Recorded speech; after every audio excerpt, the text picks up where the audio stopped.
just a little more. I can see the end. Yeah, you're finished, yeah, you're mine. Always win in due time.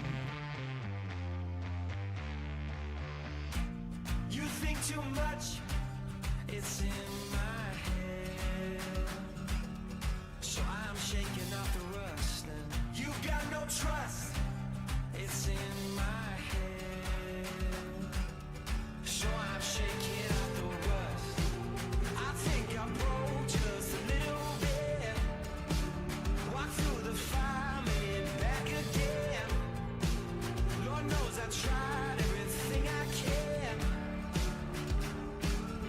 Now I'm shaking off the rust.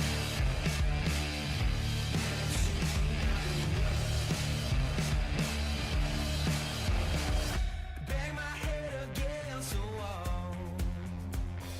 Try to hold a smile, but I'm sick of it all. Everyone with something to say.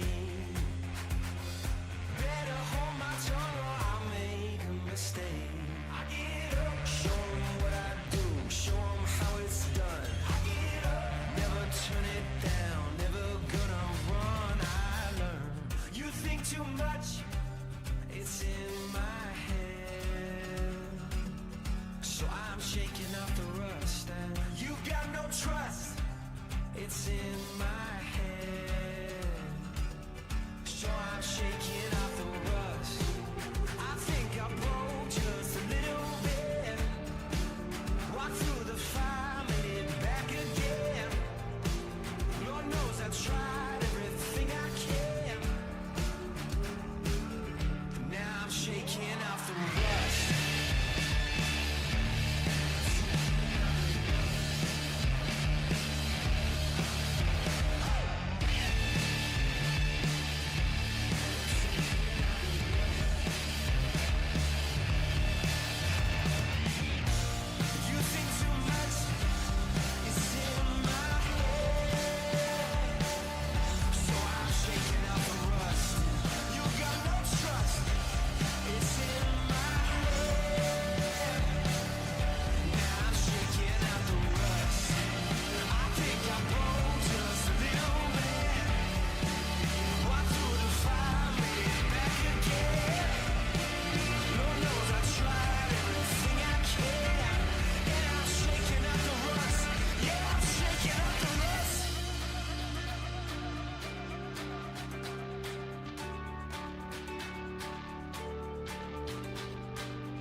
tell you're falling. I'm not here to sell.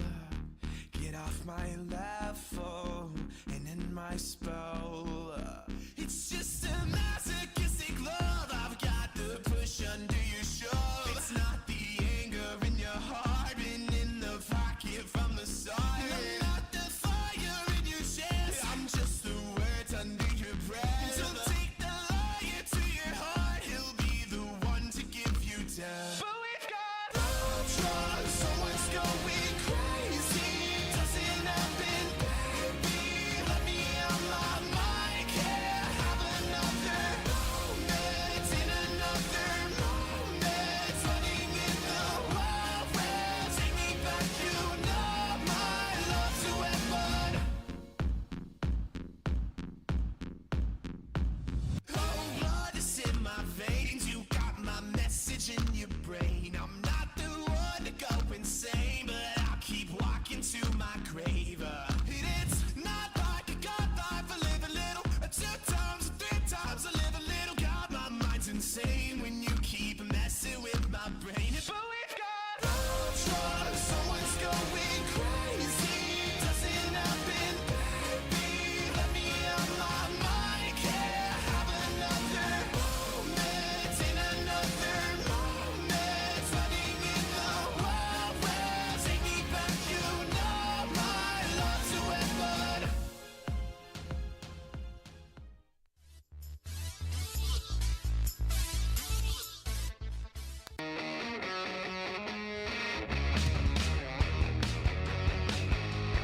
Hey Potters fans, are you ready for some Pacific Empire League action? Let's send it up to the booth to get you ready for today's action, right here on Stone's Broadcast Networks.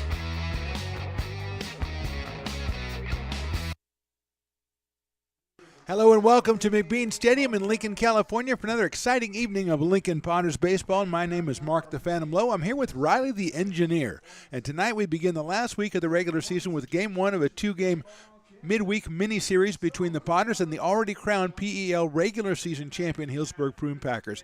Game 2 will be tomorrow night in Healdsburg. Now, Lincoln is 12-10 in league play in a virtual tie with Humboldt, which means every game is vital to their playoff chances. The season series between the two stands at 4-0 Prune Packers, so the Potters need to break that streak if they hope to grab a postseason berth. Manager Tyler Robertson will send left-hander Gerald Hansen to the mound tonight, looking for his 3rd win of the season. Here's the Healdsburg lineup that Gerald will face.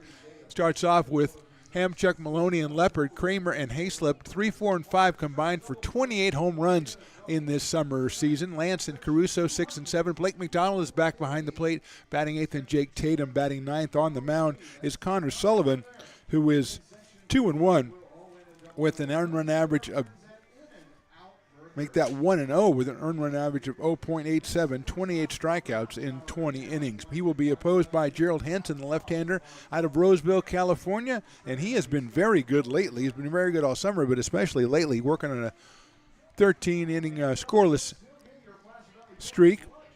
2 and 1, a 1.27 ERA, 28 in the 3rd innings pitched, 19 hits, 23 strikeouts, and just 7 base on balls. Sullivan, 28 strikeouts. He has not walked a batter this summer, so it's going to be a good matchup on the mound between these two. The Prune Packers, as I mentioned, 21 and 4 in conference play. They have just the 2 games against the Potters today and tomorrow. That'll complete their regular season, so they are the regular season champions and will host the playoff series. They are 33 and 5 overall on the season.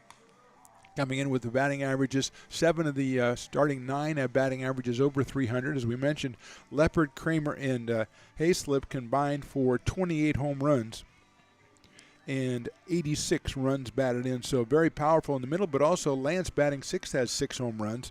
So they have power up and down their lineup. It starts off with Robbie Hamchuck, the left fielder, who had a couple of home runs against the Potters the last time we faced him. He's out of now the University of Michigan. He was uncommitted before, so congratulations to Robbie for making the commitment to University of Michigan, if my information is correct here.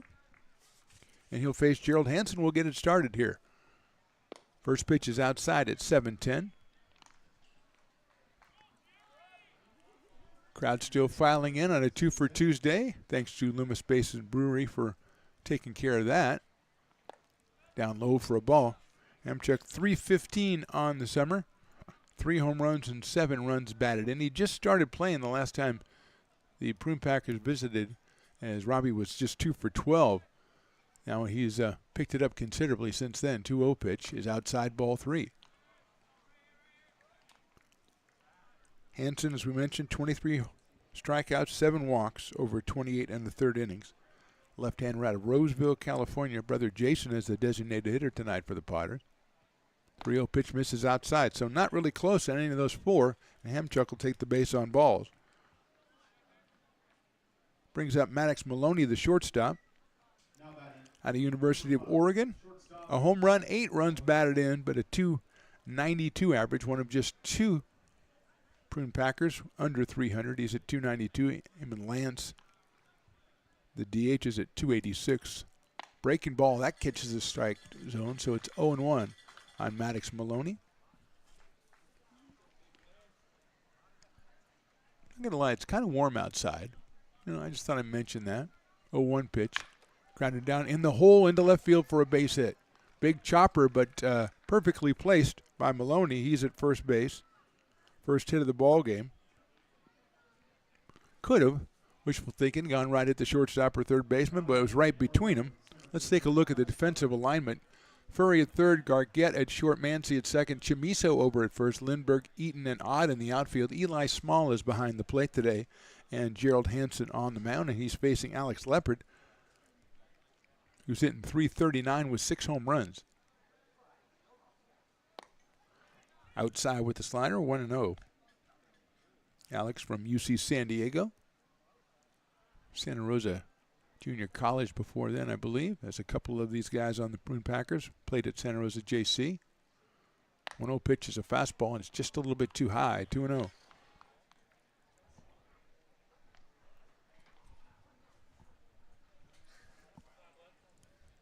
Hamchuk at second, Maloney over at first. Joey Kramer on deck, and he's quite dangerous.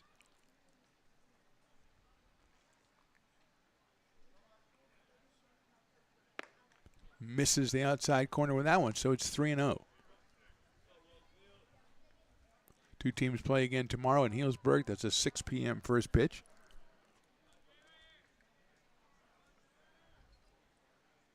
Hansen's 3-0 pitch is right down the middle for a strike, 3-1.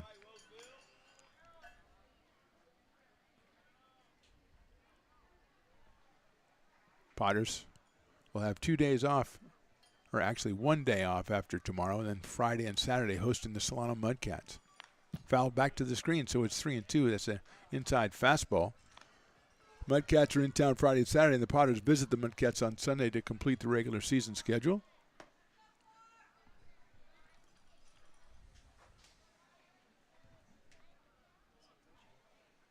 Three balls and 2 strikes now on Leopard. Nobody out here, top of the first inning.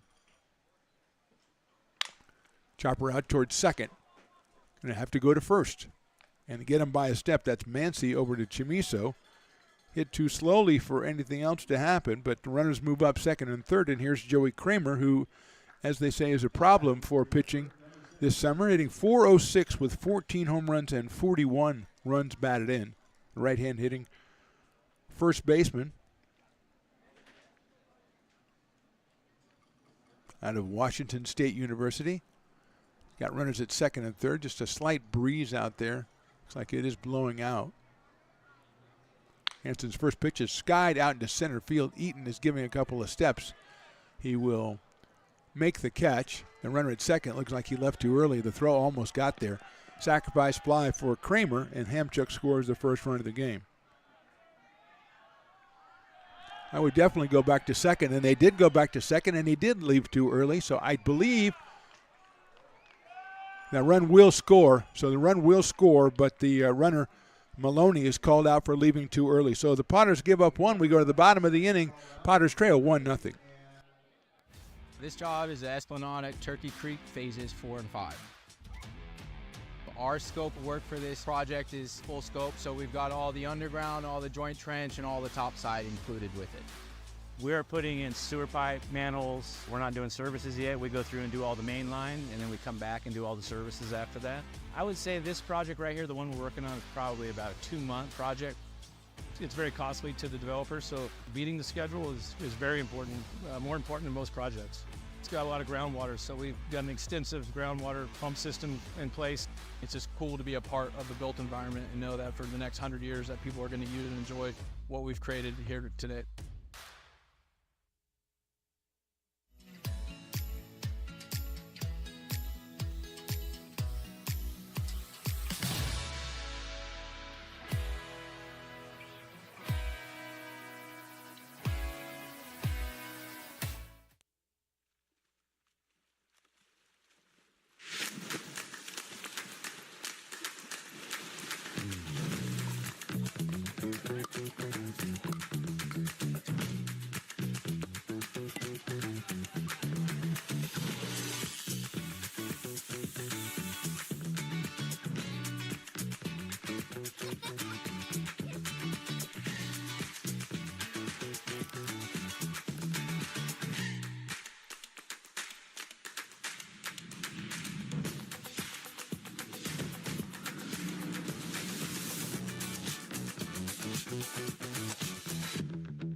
Bottom of the first inning, Packers scored 1 in the top of the inning. Could have been a lot worse. They had 2 on, nobody out, and a 3-0 count on Alex Leopard, but Leopard grounded out to second base. Then Kramer sacrificed fly. The runner Hemchuk scored from third, but Maloney took off too early from second.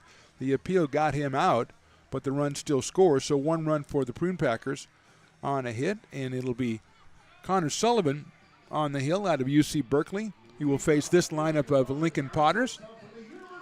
Gargett, Ott, and Mancy the first 3. Then Furry in the cleanup spot tonight. Lindbergh and Hansen follow him. The local product Chamiso batting 7th. Small and Eaton round it out. Fastball is in there for a strike at 92 from Connor Sullivan. 1-0, 087, 20 2/3 innings. Just 12 hits, 28 strikeouts, and no walks for Connor Sullivan. That pitch is fouled off by Gaius Gargett, who's 462 for Gaius. 12 of 28, I believe. 12 of 26. He's got an 0-2 count. Takes it outside for a ball. Took something off that one at 84. Sullivan about 6'3" out on the mound. Probably about 190 or so. 1-2 pitch. Line drive right back up the middle into center field past the diving shortstop for a base hit. So Gargett maintains his hot streak. He's at first base. Brett Ott will be the hitter. Let's take a look at that Healdsburg defense as they've got Hemchuk in left, Leopard in center, Hayslip over in right. Caruso, Maloney, Tatum, and Kramer on the inner garden, and Blake McDonald behind the plate. Connor Sullivan on the mound. He's given up the hit to Gargett, and now it's Brett Ott. Brett at 182 for the Potters out of Rockland, California, and Sac State, or Cal State University Sacramento if you prefer. He takes down low for a ball.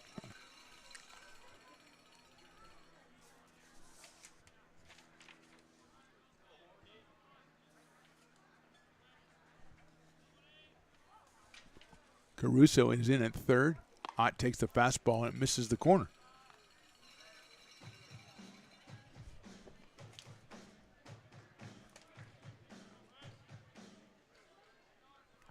Two 2-0 to Brett.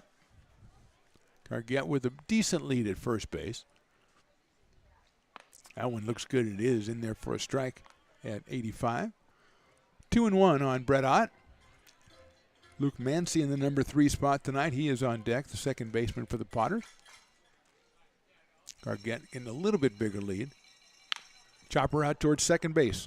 Tatum to short for 1, over to first, and they got him at first base.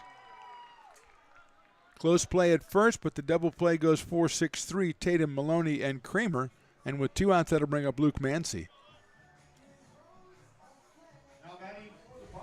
Very close play. Luke's hitting .288. He's got a home run. He's driven in 14. Comes to us from the University of New Mexico. Takes outside from Sullivan.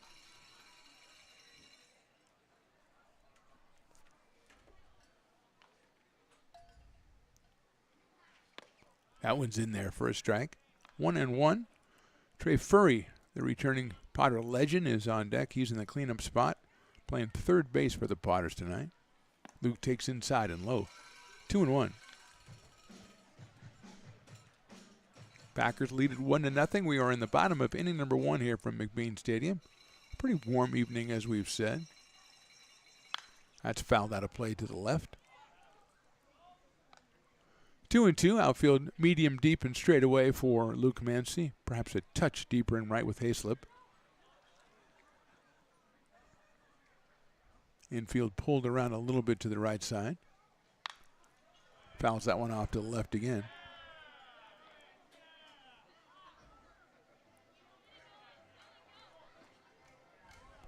So it'll be 2 balls and 2 strikes again on Luke Mancy when we resume. All Out Athletics are the team doing the 50-50, but they're sitting down watching the game. You got to get up, you got to go. You got to pound the pavement, fellas. Chopper out towards second, handled again by Tatum. Plenty of time to first, and that's the end of the inning. Potters get a hit, but nothing going. We go to the top of the second. Prune Packers are on top, 1-0. American River College is a top-tier community college sports program that provides student athletes with the opportunity to thrive both athletically and academically. ARC Athletics is currently ranked 5th in the state and 2nd in Northern California. With over 19 sports programs, our athletes compete with the region's best athletes. Our diverse and dedicated coaching staff helps athletes develop the skills necessary to compete at the next level. Start your community college athletics journey with us. American River College, Sacramento's best athletic program. Go Beavers.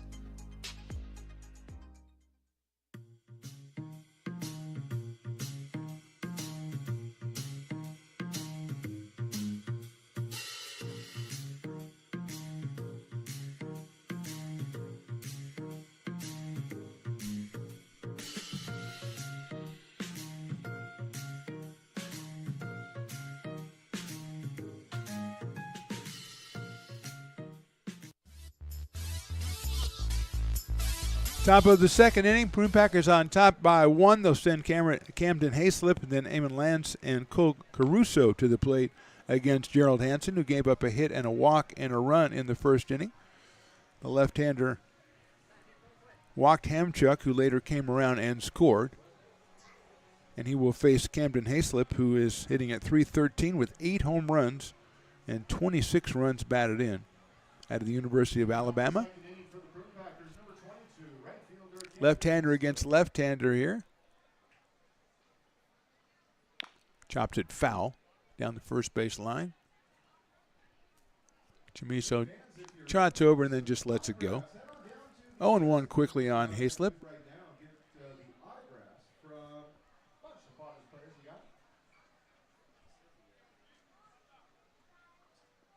Takes that one outside, so it's 1-1. Outfield straight away and deep for Hayslip, who had 2 home runs in the earlier 3-game series between these two teams, all won by the Prune Packers.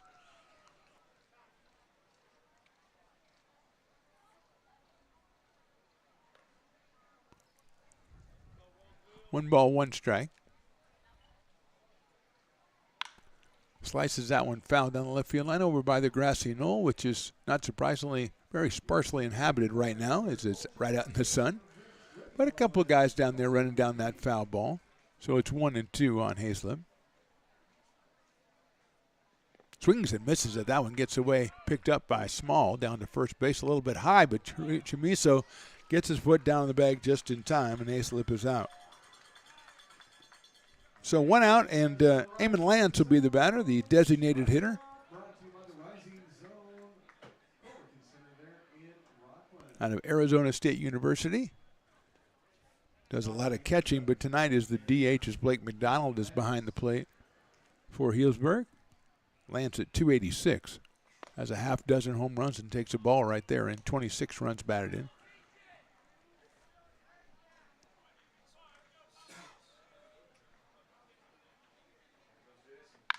Popped up, right side. Right fielder Lindbergh is calling for it. Now he has to move over a little bit and make the catch.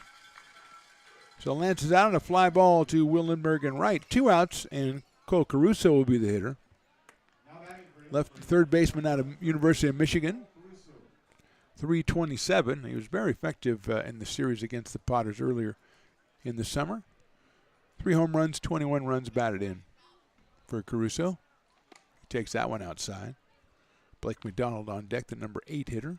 And number 9 is Jake Tatum, the second baseman. 1-0. Hansen works from the windup with nobody on base. Pop up again. That might get out of play. It's going to be right back here on the tarp. Nope. Got over the tarp, over by the shaved ice. Hopefully didn't interfere with the operations of the shaved ice. So they're doing boffo business over there.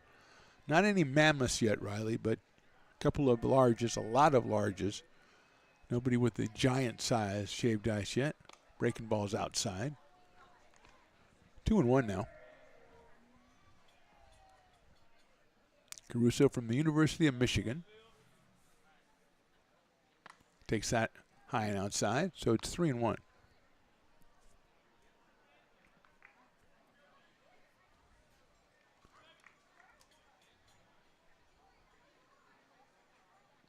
Check swing, he went around, it's going to be 3-2. John, the intern, who is right now in 4th place on the intern rankings. He does a great job. It's just a tough year. He is collecting participants for the mascot race that will happen between innings here in the second. Looks like he's got a pretty good crew down there. 3-2 pitch misses outside, and Caruso takes the base on ball. Second issued by Hansen today, and Blake McDonald will be the hitter.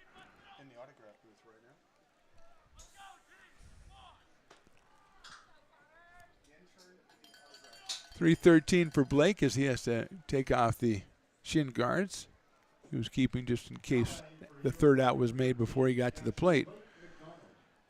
Blake out of University of Arizona, hitting 313. Just joined the team a little while ago with a pair of runs batted in. Right-handed hitter.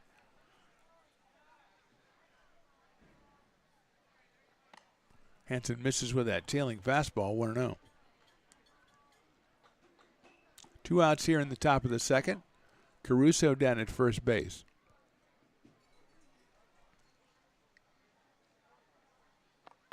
Misses again, 2-0.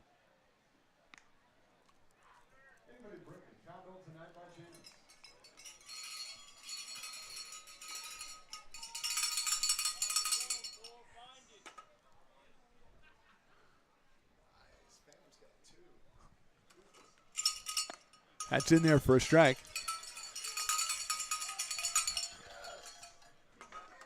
Got a couple. Willie gave the call out for cowbells. I happen to have a few on me. You can have one, Riley the engineer. Certainly, absolutely. Hansen goes over to first base. It probably was earmarked for you anyway. We have two. We got 2 wobbles. We got 2 cowbells. One of those wobbles, if you've been with us all summer, you know, is surgically repaired.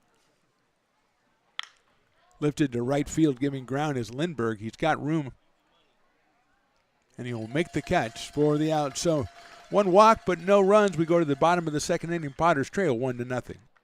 When it comes to your home's maintenance and repairs, Jeffers Resource Group has you covered. Our handyman services offer a comprehensive range of expertise, from minor carpentry to drywall, electrical and flooring for property managers, landlords, and renters alike. We ensure that every job is completed to the highest standards, so you can have peace of mind. Contact us today to discover how Jeffers Resource Group can help keep your home in top shape.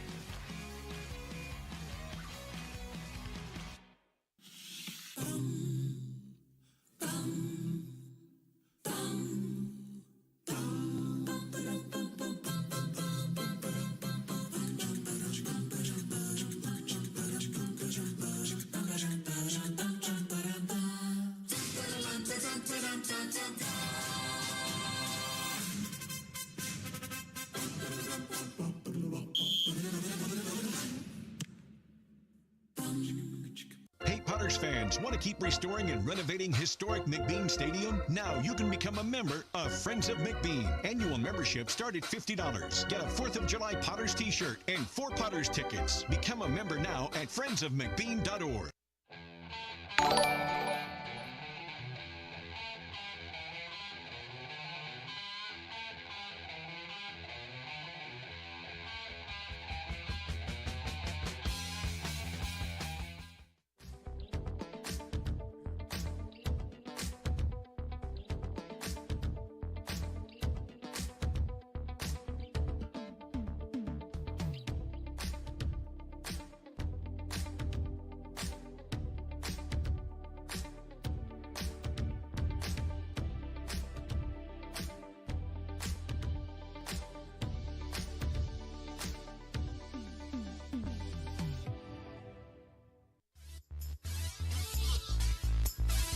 Bottom of the second inning, Potters trail 1-0. Rather chaotic mascot race there, as it was two racers who were off and running. Two of them who were a little younger that got lost right around first base and just started running to find Piper.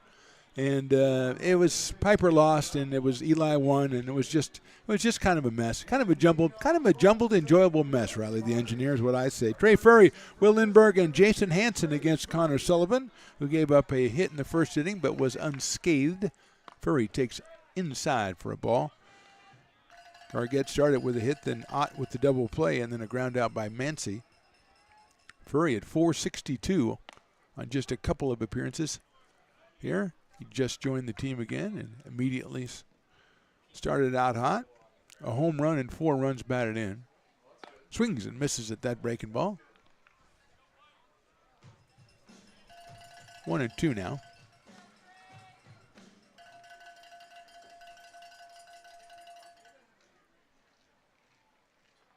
Fouls that one off down the right side. Over by where Piper's hanging out, just kind of showing his moves to some young admirer down there.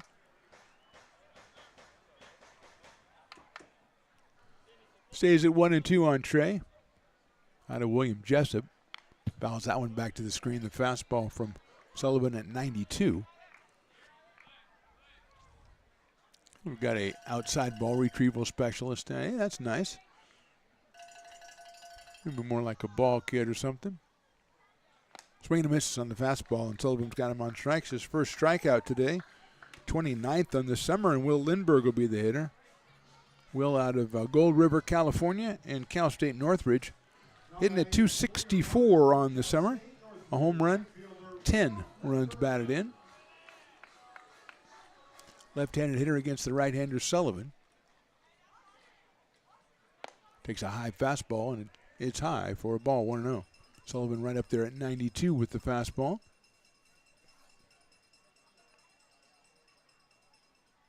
That fastball is outside. 2-0.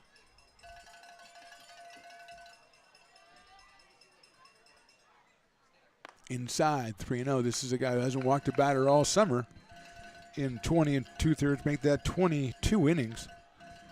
And he is 3-0 now on Will Lindbergh.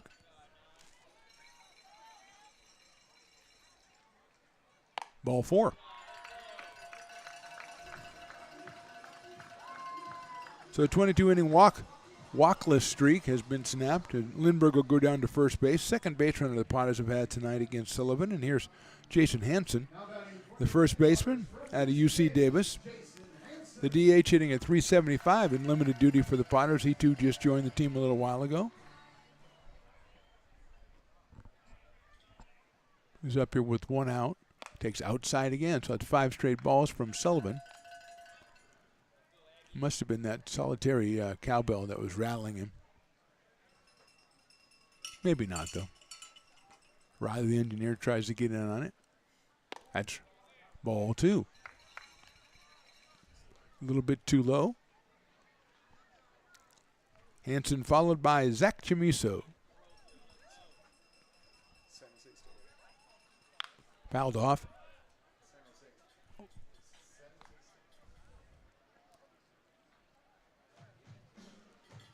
Two and 1 now on Jason Hansen.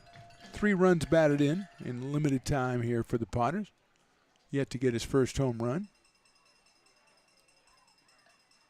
Hits that one high up in the air to right field, right center field. Moving over is Hayslip. He's still moving over and makes the catch. Hansen hit that one pretty well to right center field, but had a lot of air underneath it. And he is retired for the second out here in the second inning. And Zach Chamiso, a Lincoln product, is committed to San Jose State. That's a recent development for Zach, and he is. We're excited for him as he will become a Spartan. As he settles in against Sullivan. Connor from UC Berkeley. Zach takes outside. Took something off that at 84, did Connor Sullivan. 1 ball, no strikes. Lindbergh at first base. He had a walk here in the second inning. Chamiso takes high for a ball. 2-0. Eli Small, the catcher, on deck. Packers scored 1 in the first. Had 2 on and nobody out. And a 3-ball, no-strike count on the batter, but Potters got out of it with just 1 run allowed. Zach swings and misses off speed again. 2-1. Wanted that one a little bit, took a little bit off it, put it right on the inside corner.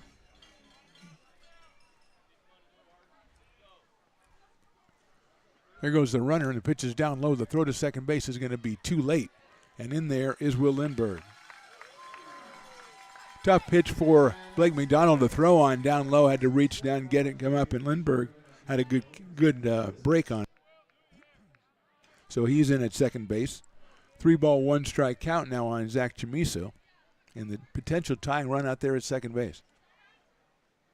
Zach lines it down the left field line. That's going to be a tough play. That'll be in for a base hit right to the wall.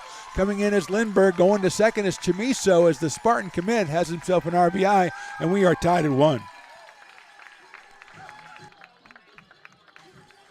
Chamiso with an off-field line drive that Hamchuk really didn't see at first. I don't think it mattered. I think that ball was slicing away from him. Second hit for the Potters in the game. Chamiso's 7th run batted in, and here's Eli Small. Oh, I forgot about the thing. If you get a double or you turn a double play, then there's an aisle in some section that gets free in and out doubles, which is a great idea. That one is high for a ball. And you get it mostly every night. You get either a double or somebody gets a double or a double play. That's inside. 2-0 on Eli. He's hitting .304. Out of Elkhorn, Nebraska.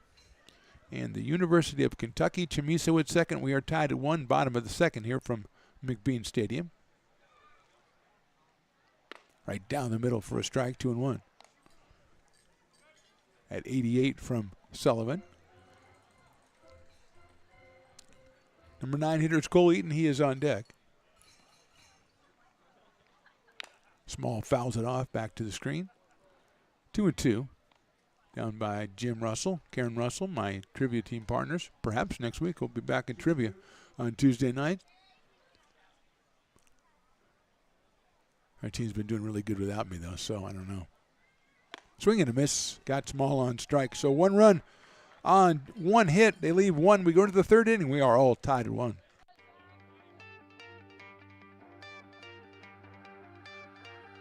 Gooseport Public House. We have sports on 10 big screen TVs, 23 beer taps with classics and crafts, a full bar with creative craft mixed drinks, live music, and most importantly, great fresh food. In downtown Roseville off Vernon Street. Only 15 minutes from the ballpark. See ya at Gooseport.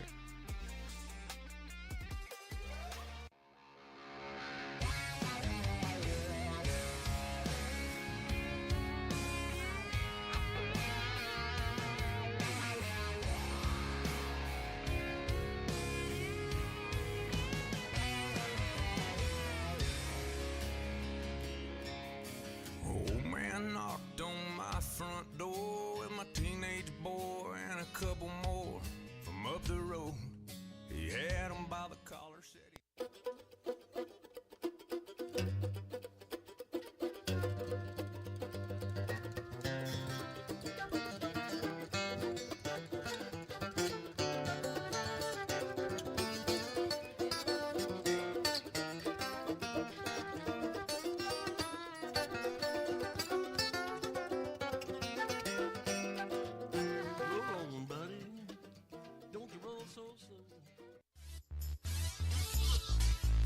Top of inning number 3 as the Fill the Bucket contest continues down the first baseline, and it's going to be to the point where I think Piper's going to have to throw buckets on everybody involved, as it is, oh no, they're close to getting the bucket filled for their teammate, as Hansen continues his warm-up tosses on the mound. He is even 1-1.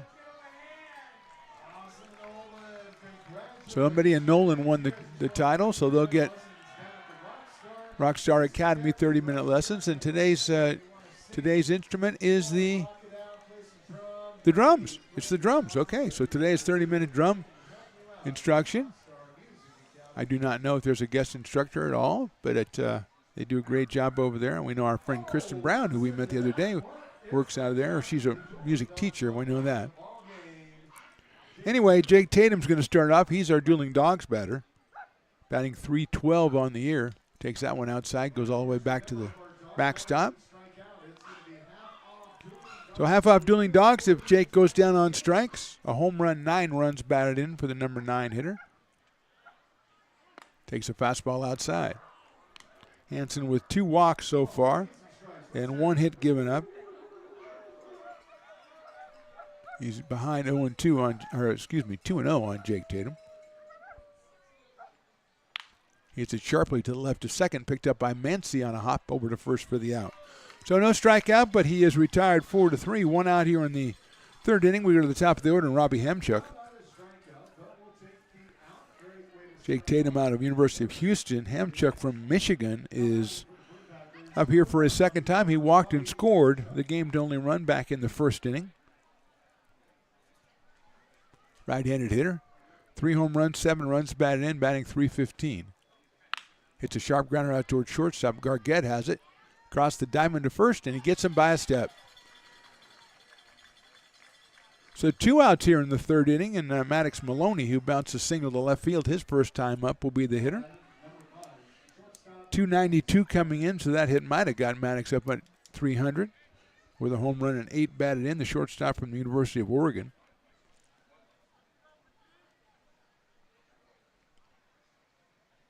He down to third base on a big hop. Furry has it across the diamond to first, and they got him at first base. So good inning by Gerald Hansen. Everybody got involved in the infield. 1, 2, 3. We go to the bottom of the 3rd. We are all tied at 1.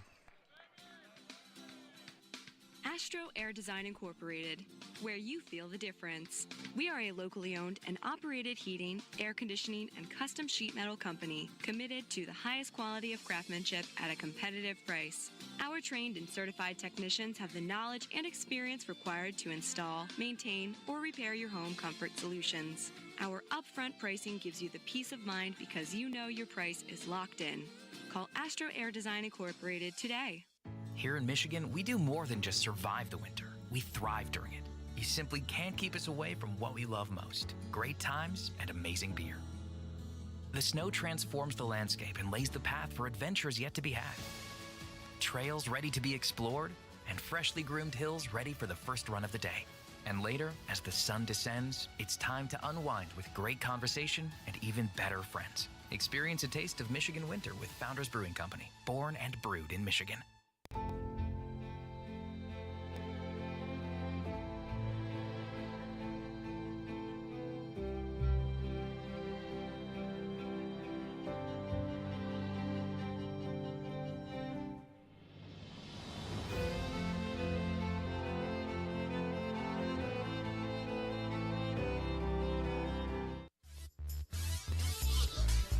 Bottom of inning number 3. It'll be Cole Eaton, the number 9 hitter, then the top of the order, Kais Gargett and Brett Ott against Connor Sullivan. Potters with 1 run on 2 hits. Sullivan has 2 strikeouts. And Eaton hitting at .268. Cole was down .220, .230, so he has lifted it up lately. He's up to .268 with a home run and 25 runs batted in, which I believe is the top mark amongst the Potters tonight. Right-handed hitter. Breaking balls fouled back to the screen, right to the people in the fancy seats right behind home plate. It doesn't matter if you have like 3 feet of steel in front of you. You're still going to move your head. It's instinctive when the ball comes back at you, Riley, the engineer. Inside to Cole. 1-1.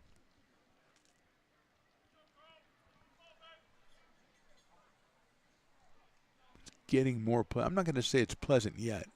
Swing and a miss. That slider on the outside corner. 1 ball and 2 strikes. I think the Brick and Barrel Beer Garden is really helping tonight with the 2 for Tuesdays with Loomis Basin Brewing.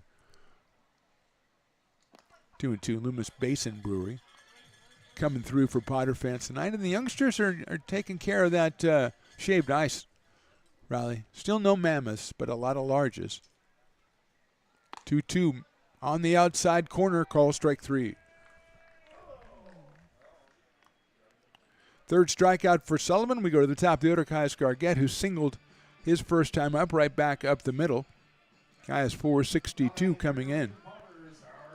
Out of the University of Kentucky. Coming to us originally from Anderson, Indiana. Caius 6'1", 195, according to my handy-dandy roster here. Takes it outside, 1-0. On cue, there you go, Riley the engineer. 2 more shaved ices. That one looks pretty big, but I don't think it's a mammoth. Swinging a foul and another off-speed pitch. It's 1-1. Brett Ott on deck. 1 out here in the third inning. We are all tied up at 1.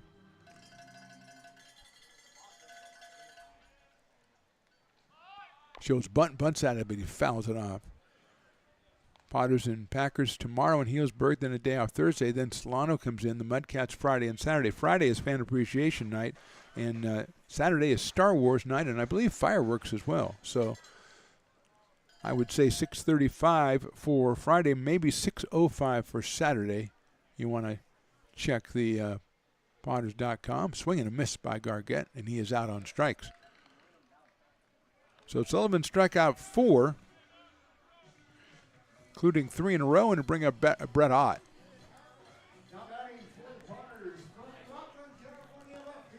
Grounded into a double play his first time up. Brett at 182 coming in out of Rockland, California. Left-hand hitting left fielder. Of course, if you subscribe to Lincoln Potters Baseball on YouTube or Stones Broadcast Network's YouTube channel, you'll be alerted whenever the game starts, and you don't have to worry about it. Riley, the engineer, goes on like 30 minutes before, except for tonight when they didn't give him the lineups in time. He couldn't input them. That's not his fault. Don't blame him. I did, but don't you blame him. Ott swings and misses. It's quickly 0-2 on Brett. So that's the way you want to do. You want to subscribe. Become a Stones Broadcast Network subscriber. Lincoln Potters Baseball. High fastball makes it 1-2. Just about to start, just about it, because about a month away from our start as we cover American River College athletics. Every sport on their calendar. Swinging a foul by Brett. I think the first one is soccer, which is a tremendous game to broadcast. Broadcast soccer, we broadcast volleyball, football, water polo. Inside, I think that hit him on the protective elbow guard. That was the kind of plastic sound you hear, and he'll go down to first base. So he's hit by a pitch with 2 outs, and that'll bring up Luke Mancy, who grounded out to second base back in the first inning. Luke is 288.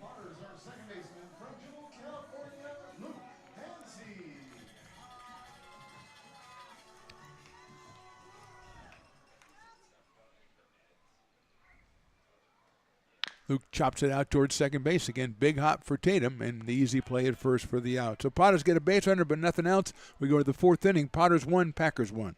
Hi, Bill Evans, president of the Placer County Association of Realtors. We're in the store, our conference facilities, an amazing team that helps keep together an amazing organization. And we thank them all. This organization can't do what it does and can't run the way it runs without the help of so many members volunteering their time. The success of the Placer County Association of Realtors is largely dependent on our active volunteer members to help our organization and industry. The work of our committees greatly impacts our ability to champion efforts across the board and giving back to the Placer County community wherever we can. Like all service organizations, I wanted to serve. And getting involved with the affiliate committee was the perfect way to do that. I love being able to serve my community with my business friends and other leaders and give back to those who are in need. The thing I love about the PCAR committees is they all work toward the same goal of bringing the community together to support those in need in our surrounding area. I instantly came to the meeting and had a wonderful time, felt like I was a part of something bigger, and it was just the start of my leadership journey.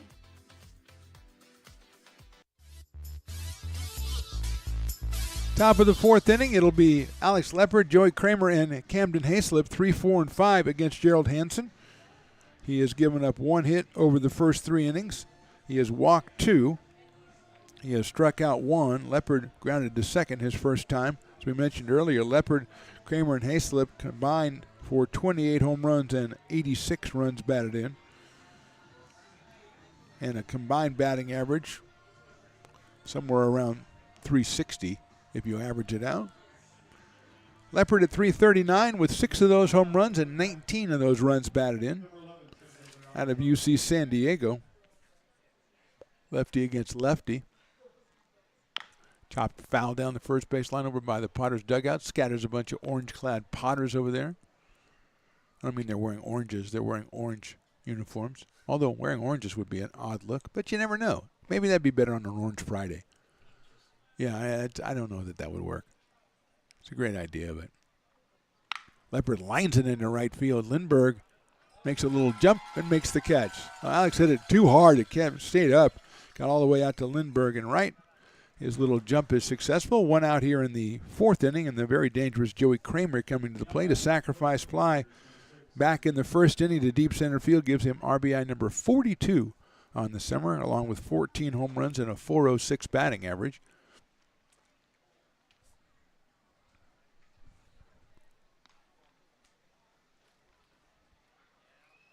Breaking ball drops in for a strike, just to underscore what we said about Leopard's line drive. 105 miles an hour off the bat for Alex Leopard on that line drive, which is one of the harder hit balls we've had this season. Kramer swings and misses. Fouls it off, actually, at the plate 0-2. I believe we had a guy, I don't remember who it was, hit one off the fence in left center. It was 111 miles an hour off the bat. I think it wasn't even a home run. That was the highest velocity we had. I think Peyton Brennan had one that was 109 off the bat on one of his home runs. Or his home run. 0-2 coming up to Kramer. Takes that outside and low. It's 1-2. So we've seen some hard hit balls. That one was a really hard hit shot by Leopard, but right at Lindbergh in right field. And now it's 1-2 on Joey Kramer. Camden Hayslip on deck. Kramer takes high, and it goes off the glove of Eli Small. 2-2. Even ahead in the count, you don't want to make a mistake with Kramer, so very low and then very high. Evens up the count. Got activity in the bullpen for the Prune Packers. Outside, ball 3. Believe that's Robert Avazian out there. I'll confirm that with the Stones Broadcast Network's binoculars. Yes, it is Robert Avazian. 3 balls and 2 strikes on Kramer. Grounded foul down the third base line. Furry makes a heroic effort, but it's a foul ball, so, I mean, whatever. 3 balls, 2 strikes on Joey Kramer at Washington State University. Hits it down the first base line. Nice play down there by Chamiso. Got down on one knee, makes the play, and Kramer is retired. So 2 outs here in the fourth, but no rest for the weary as Camden Hayslip comes up with a .313 average and 8 home runs. Struck out his first time up back in the second inning. Actually, the only strikeout that Gerald Hansen has so far through 3 2/3. Left-hander against left-hander. Swings and fouls that one back to the screen. Took something off that at 79, did Hansen. Gerald out of Roseville, California. Cal State Northridge.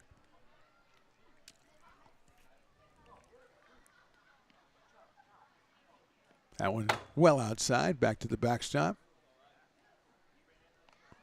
The ball kid comes out to get that one. So 2 of them that rolled back on the field of play. And we are at 1 ball and 1 strike here in the top of the fourth.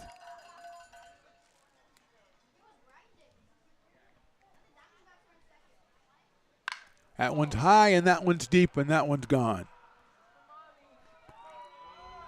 Right center field. I'll wait for the numbers, but that one was way up there. Hayslip with the home run to put his team up 2-1.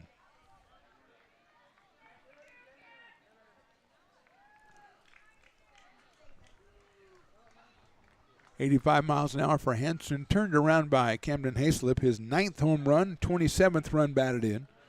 Packers lead at 2-1, and Eamon Lance will be the hitter.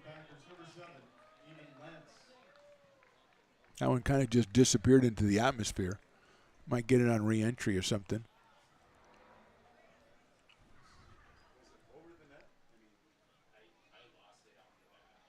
That's lined into left field. Coming on and making the play is Brett Ott. So a couple of well-hit balls for the Packers in that inning. One of them got out of here real fast, so we go to the bottom of the fourth. Packers back on top, 2-1. I'm Bill Spear, North Valley president of Five Star Bank.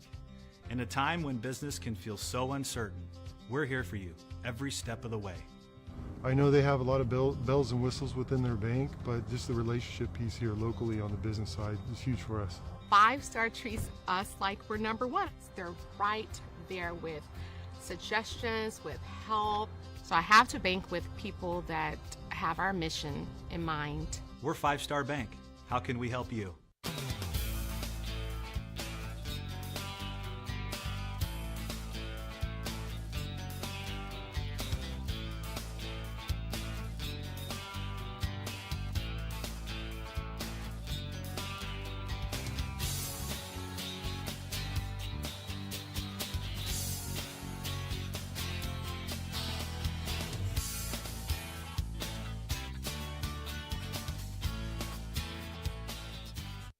This job is the Esplanade Turkey Creek phases 4 and 5. Our scope of work for this project is full scope, so we've got all the underground, all the joint trench, and all the topside included with it. We're putting in sewer pipe, manholes. We're not doing services yet. We go through and do all the main line, and then we come back and do all the services after that. I would say this project right here, the one we're working on, is probably about a 2-month project. It's very costly to the developer, so beating the schedule is very important, more important than most projects. It's got a lot of groundwater, so we've got an extensive groundwater pump system in place. It's just cool to be a part of the built environment and know that for the next 100 years that people are going to use and enjoy what we've created here today.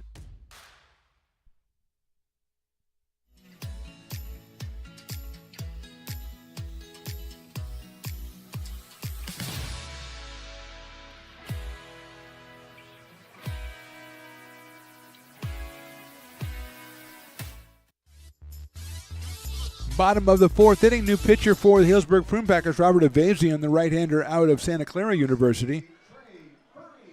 He making his 8th appearance, 24 innings, 13 hits, 4 runs, 31 strikeouts, 10 walks. He is 5-0 on the season with a 1.50 earned run average. So Sullivan impressive, Avazian no less so. Statistically, he'll take on Trey Furry, Will Lindberg, and Jason Hansen here in the bottom of the fourth with the Prune Packers atop 2-1. Avazian about 6'5" out there, throws it high and inside. Sullivan 3 innings, 2 hits, 1 run. He walked 1, he hit 1, and he struck out 4.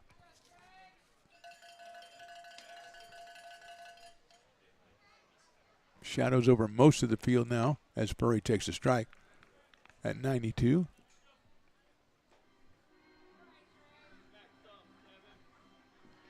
One and one on Trey. Struck out back in the second inning.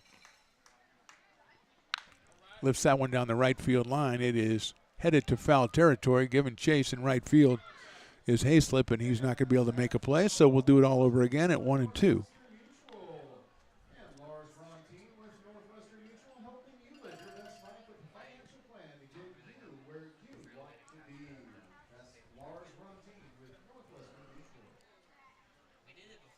One ball, 2 strikes. Leading off the bottom of the fourth inning, Trey from William Jessup University out of Folsom Lake College, a returning Potter legend.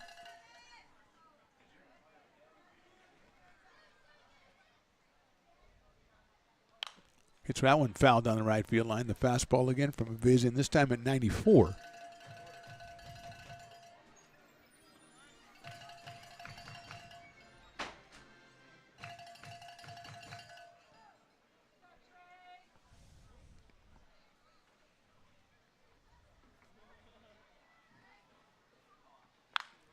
Popped up right side, out of play again. So Furry making contact, but it's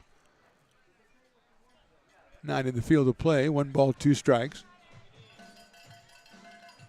Will Lindberg, who walked his first time up, he'll be next. And then Jason Hansen, who had a pretty deep fly ball in the right center field. his first time up. That was against Sullivan. Chopper out toward shortstop. Big hop for Maloney. He'll have time to go across the diamond and get him at first base for the out. So Furry retired on a ground ball to shortstop, and Will Lindbergh will be the hitter. Picked up the first walk of Connor Sullivan in 22 innings, his first time up. Walked on 4 straight pitches in the second inning.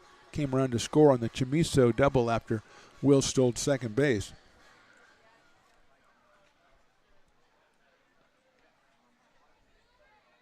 That tied the score momentarily. Hayslip's home run put the Packers back on top in the top of this inning. Lindbergh gets it sharply out toward Maloney at short. Stays down on it across the diamond, down low, but gets there at first base to Joey Kramer. So 2 quick ground balls to shortstop. Different varieties, but same result.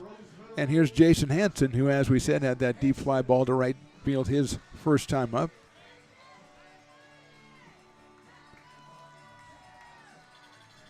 Jason out of Roseville, California, and UC Davis. Brother Gerald on the mound for the Potters today.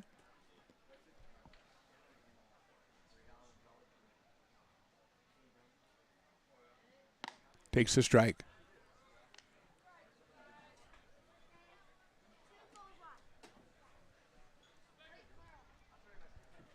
.93 from Avazian. That one inside, off-speed pitch. 1 ball, 1 strike. Zach Chamiso waits on deck. Zach's RBI double back in the second inning. Knocked in the only Potters run so far.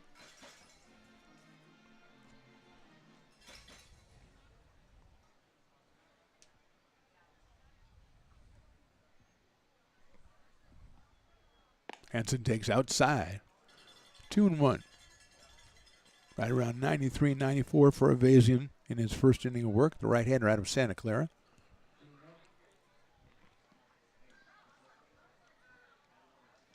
Ball 3.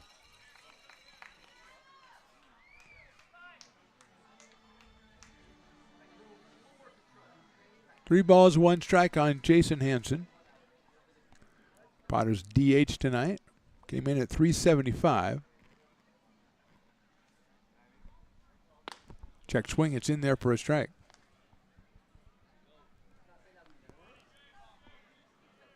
Runs the count full, 3-2.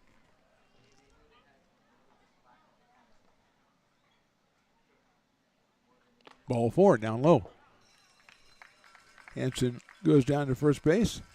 Takes a while to get all of his gloves and, shin guards and everything off as the ball rolls away and goes back to the backstop, but not really a chance to go down to second.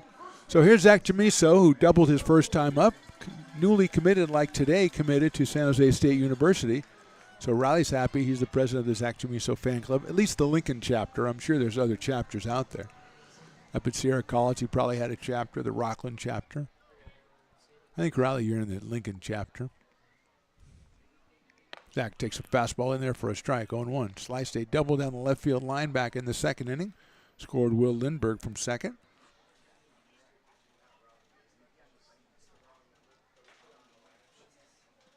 That's outside, 1-1.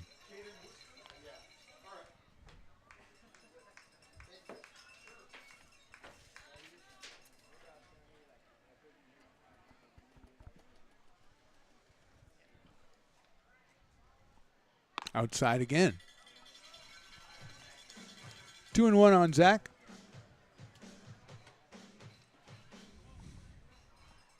The Misters are working down the right field line at the front row seat. The patrons down there look very comfortable.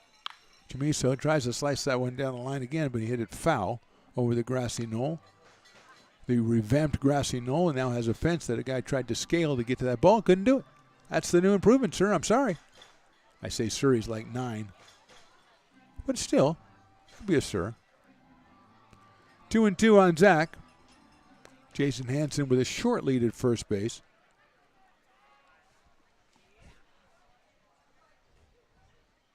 Line drive left center field. That is a base hit in front of the center fielder Leopard. So 2 hits for Chamiso tonight.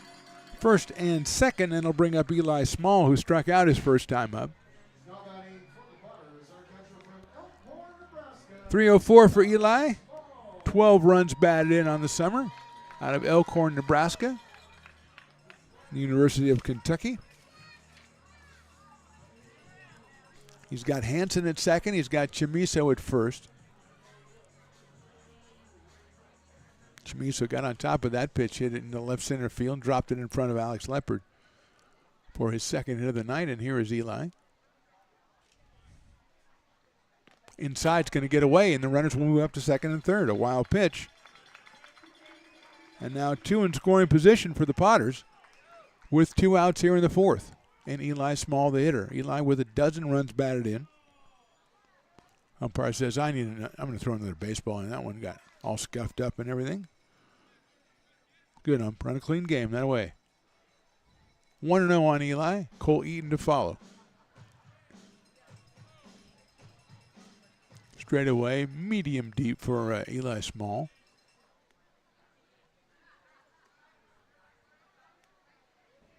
One-0 pitch is inside, 2-0.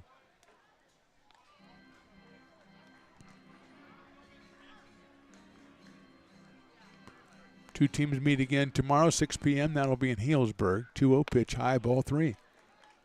Might be pitching like he has an open base, which he does. Small struck out last time, so did Cole Eaton, the on-deck hitter. 3-0 now. Takes the 3-0 cut on a high fastball and lines it foul down the left field line at the top of the strike zone. Then the umpire indicated it was going to be a strike. Eli said, I got the 3-0 pitch. I'm going to go after it, and I love it. Here's 3-1. That's a fastball in there for a strike. 3-2.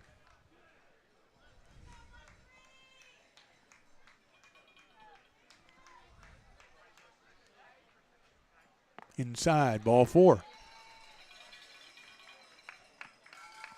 So bases loaded on a couple walks and a single, and with them loaded, Cole Eaton, who leads the Potters active players at least with 25 runs batted in, steps up to the plate. He struck out back in the third inning against Connor Sullivan. And catcher Blake McDonald's going to go out and talk to his pitcher, Avazian. 31 strikeouts and 10 walks coming in for Avazian in 24 innings. And he's walked 2 here in the inning. And here's Cole Eaton. 268 for Cole. He does have a home run on the summer and those 25 runs batted in.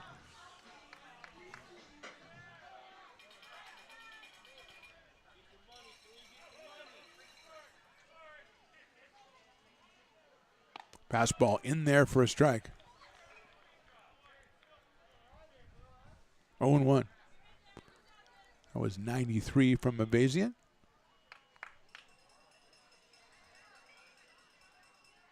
Swing and a miss, off speed there. 0-2. Gargett on deck in case he gets a chance here, as Eaton's going to take a step out and compose himself. He is behind in the count, no balls and 2 strikes. Hansen, Chamiso, and Small on the bases. Swing and a miss, he's out on strikes. Potters leave 3, we go to the 5th. They trail 2-1.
American River College is a top-tier community college sports program that provides student athletes with the opportunity to thrive both athletically and academically. ARC Athletics is currently ranked 5th in the state and 2nd in Northern California. With over 19 sports programs, our athletes compete with the region's best athletes. Our diverse and dedicated coaching staff helps athletes develop the skills necessary to compete at the next level. Start your community college athletics journey with us. American River College, Sacramento's best athletic program. Go Beavers. Top of inning number 5 here from McBean Stadium, which is gradually getting to be quite pleasant tonight. On a Tuesday evening, it'll be Cole Caruso, Blake McDonald, and Jake Tatum, 7, 8, 9 against Gerald Hansen, who's given up just 2 hits and 2 runs in the first 4 innings. The big blow, Camden Hayslip with the home run in the 4th inning. So Caruso got a base on balls his first time up. And he'll swing and foul that one up and get Eli Small behind the plate. So we're going to have a minute here while Eli collects himself as the umpire walks out to Gerald Hansen to give him a new baseball. And he'll take his time getting out there, and he'll take his time getting back to give Eli a chance to recover. Seems to have escaped serious injury, so we'll commence at 0-1 here. Caruso, 327 coming in with 3 home runs, 21 RBI. Right-handed hitter from the University of Michigan. Takes that one, and it's down low, 1-1.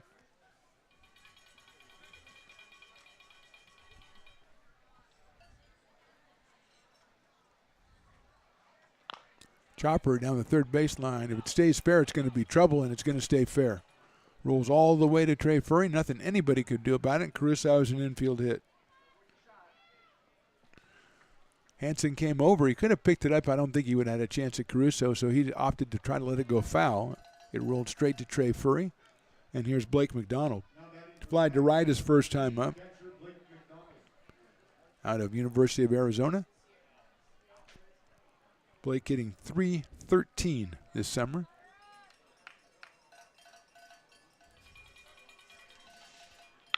Lines went out to center field. Eaton's going back, still going back. He's got a beat on it, makes the catch.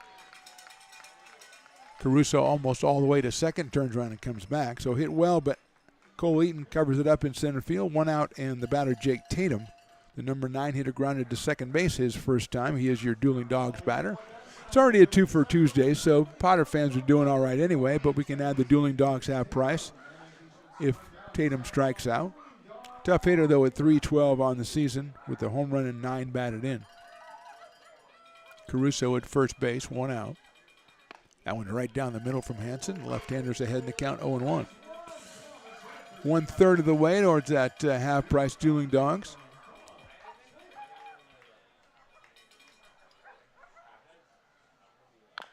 Chops that one foul, so now 2/3 of the way. 0-2 on Jake Tatum.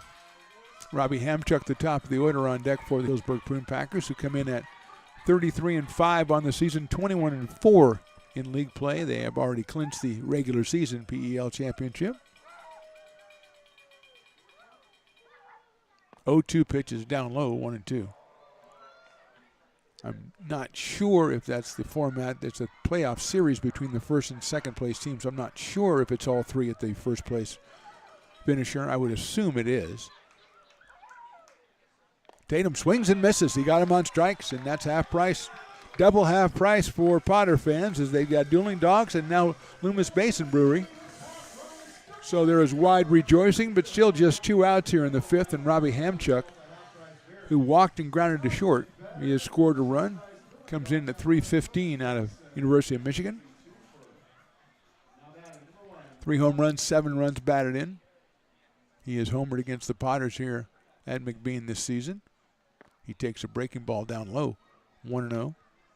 Maddox Maloney, the shortstop, will follow if Hamchuk can keep the inning going here.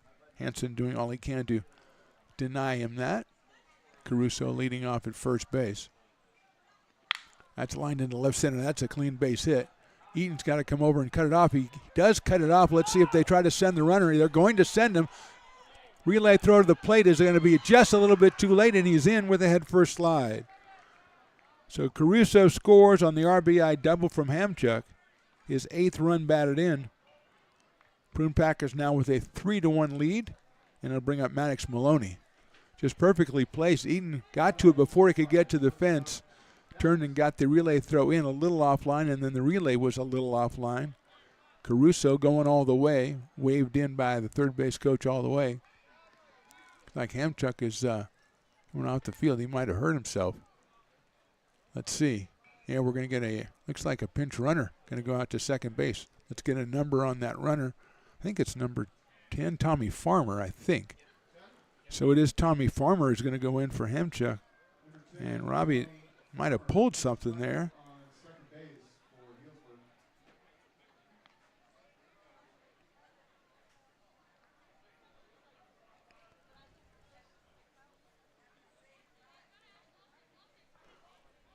So Maloney takes the ball 1-0. So Farmer in to run for Hamchuk. And he will most probably take over left field for the Prune Packers in the bottom of the fifth. But right now it's Maddox Maloney who's singled and grounded to third. Runner on second base and 2 outs. Swings and misses at that one. Off speed from Gerald Hansen. 1 ball and 1 strike.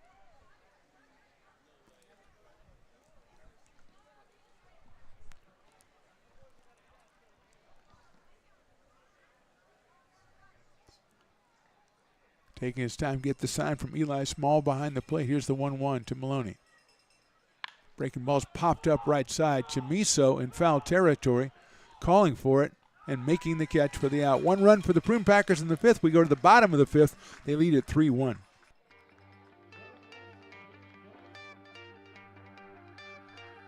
Gooseport Public House. We have sports on 10 big screen TVs, 23 beer taps with classics and crafts, a full bar with creative craft mixed drinks, live music, and most importantly, great fresh food. In downtown Roseville off Vernon Street, only 15 minutes from the ballpark.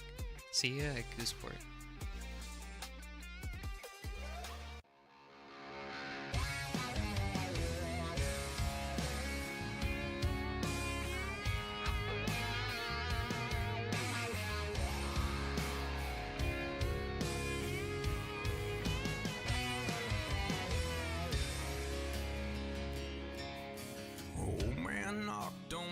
Front door with my teenage boy and a couple more from up the road. He had them by the collar, said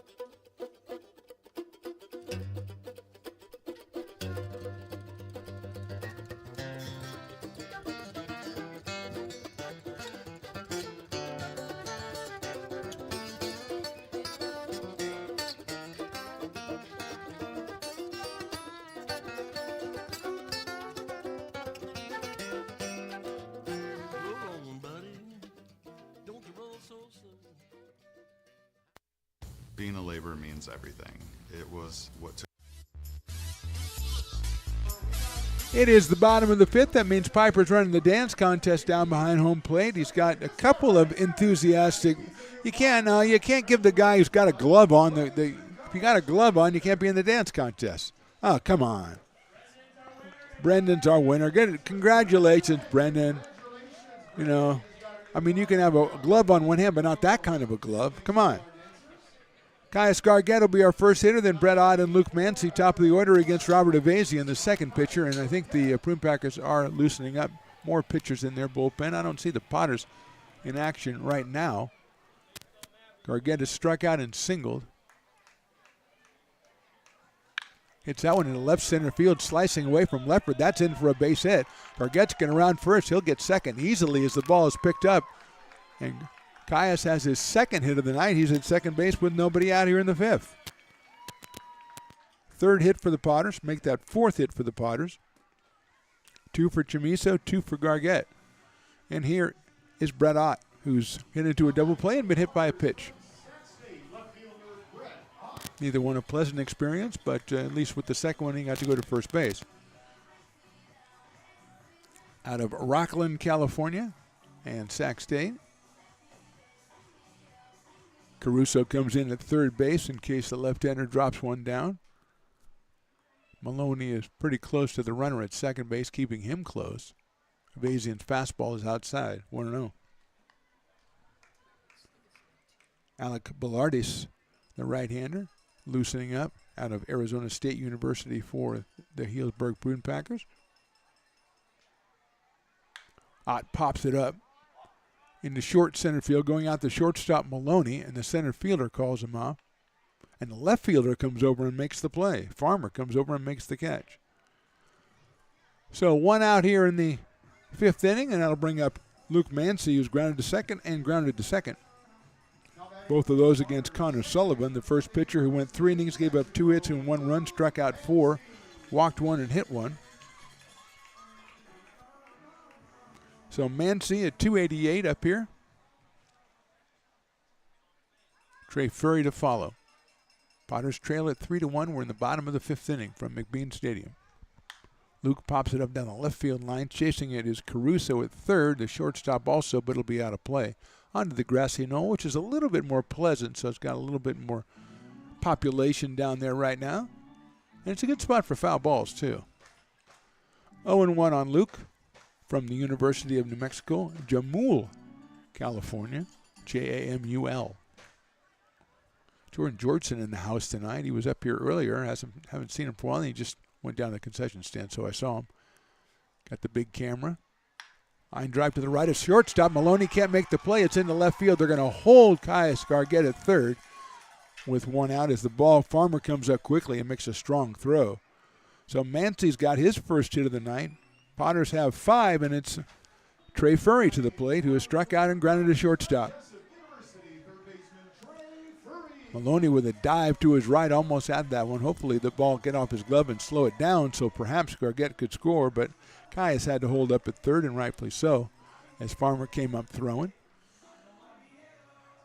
Trey, a home run and 4 runs batted in, came on that home run, a grand slam the other night. Takes that one in there for a strike. Avazian took something off that one, just 81 miles an hour. Will Lindbergh to follow. Potters threatening here in the 5th. They trail by 2. Furry lines it into center field. Caught by Leopard. Tag at third, and the runner falls down and won't be able to score. Good throw by Leopard. Gargett went to take off and fell down at third base. And I think he would have, it would have been a close play. The throw was on target. Will Lindbergh will be our hitter as a piece of bad luck for the Potters there. You need all the good luck you can get to beat the Prune Packers on the best nights. And that one was a piece of bad luck. First of all, Furry hit it very hard, but it stayed up in the air to Leopard in center. And then Gargett tagging, slipping, going back to third. Here's Lindbergh, who was walked and grounded to short.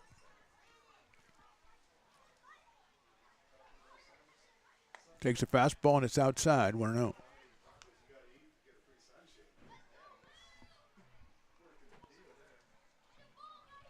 Gold River, California for Will Lindbergh. There goes the runner, and it's outside. They're going to throw it down to second base, and it's not in time. Throw back to third, and Gargett gets back.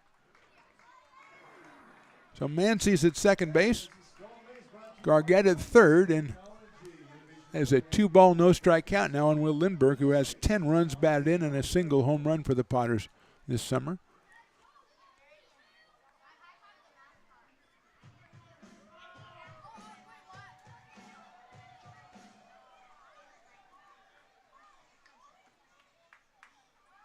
.2-0 coming up. Breaking ball in there for a strike. Good pitch in that count. 2-0. Looking for something hard. And Lindbergh lets it go by. 2-1.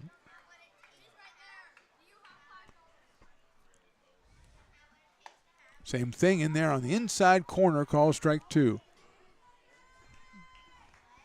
So 2 very good pitches on a 2-0 count. And it's now 2-2 on Will Lindbergh.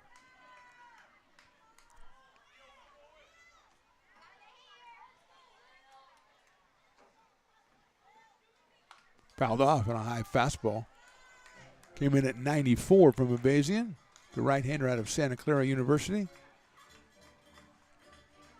Jason Hansen will follow if Lindbergh keeps the inning going here for the Potters. 2-2.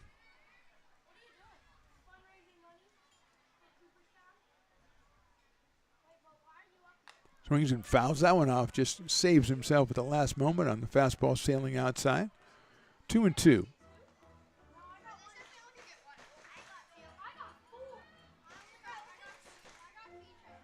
Two and two.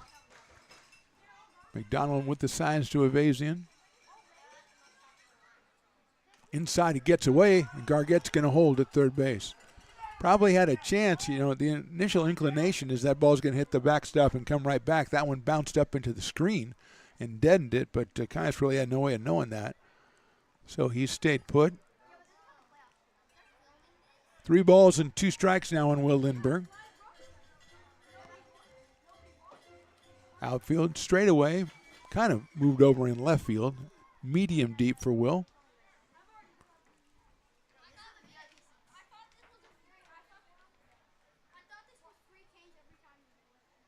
Swings and hits it down to first base.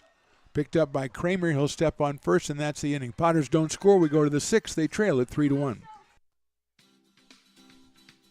Astro Air Design Incorporated, where you feel the difference. We are a locally owned and operated heating, air conditioning, and custom sheet metal company committed to the highest quality of craftsmanship at a competitive price. Our trained and certified technicians have the knowledge and experience required to install, maintain, or repair your home comfort solutions. Our upfront pricing gives you the peace of mind because you know your price is locked in. Call Astro Air Design Incorporated today. Here in Michigan, we do more than just survive the winter. We thrive during it. You simply can't keep us away from what we love most: great times and amazing beer. The snow transforms the landscape and lays the path for adventures yet to be had. Trails ready to be explored, and freshly groomed hills ready for the first run of the day. And later, as the sun descends, it's time to unwind with great conversation and even better friends. Experience a taste of Michigan winter with Founders Brewing Company, born and brewed in Michigan. Move along to the top of the 6th inning. Potters threaten but don't score in the 5th. They trail at 3-1. It'll be 3-4-5. Leopard, Kramer, and Hayslip against Gerald Hansen out here for his 6th inning of work. He's given up 3 runs on 4 hits through the first 5. He has struck out 2. He has walked 2. Leopard will be the first hitter. Alex has grounded to second and flied to right. Actually lined out to right. Back in the 4th inning, 105 miles an hour off the bat. 339 coming in for Alex Leopard out of UC San Diego.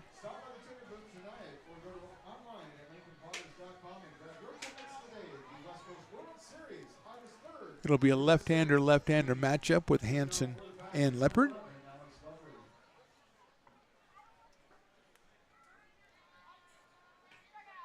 Alex takes a breaking ball outside and low. 1 ball and no strikes.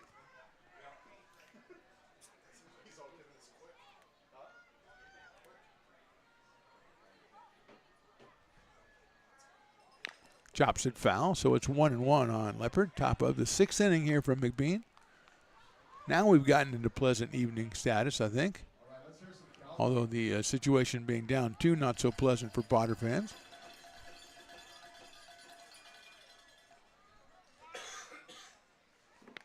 That one misses outside, 2-1. Eli Small behind the plate. Furry at third, Gargett at short. Mancy at second, Chamiso at first. Ott, Eaton, and Lindbergh in the outfield for the Potters.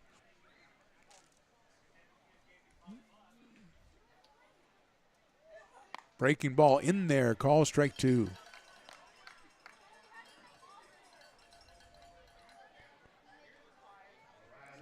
Potters 12-10 in conference play, 32-14 overall. Leopard swings and fouls it and stays alive as it pops out of the glove of Eli Small, so we'll stay at 2-2.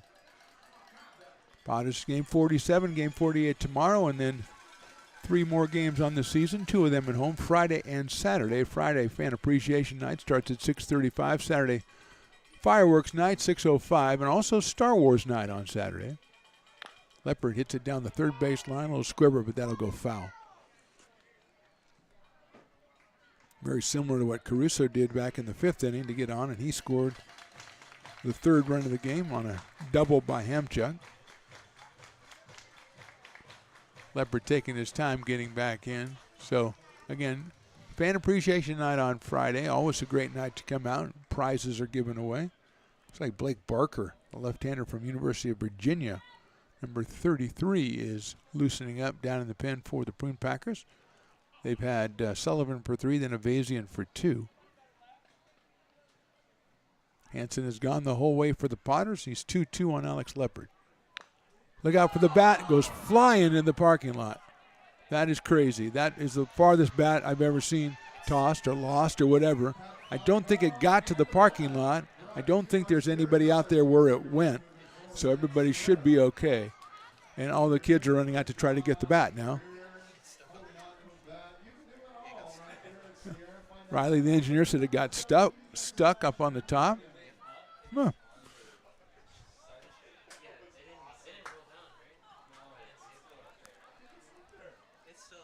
So it's still up there. What a play. That's crazy. That's a crazy. You see something new all the time. Jordan Georgeson's going to, he's going to look it up. Probably take a picture, put it in the newspaper with a picture of me, Jordan, if you want to. That would be a good idea. 2-2.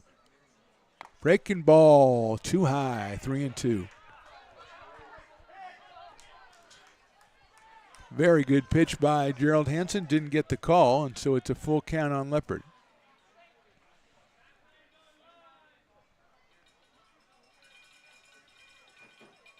That one is ball 4.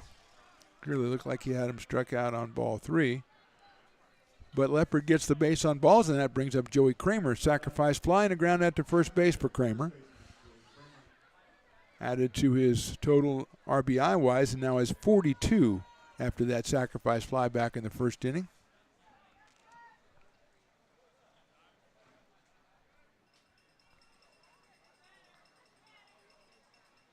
Pops that one up. See if we can stay in it for Eli Small. I don't think he sees it. Chamiso tries to make the play and can't. So the Potters have a lot of plays going that way lately. Falling down on a sacrifice fly, not being able to score on a bat, wild pitch, not finding a pop fly, just stuff.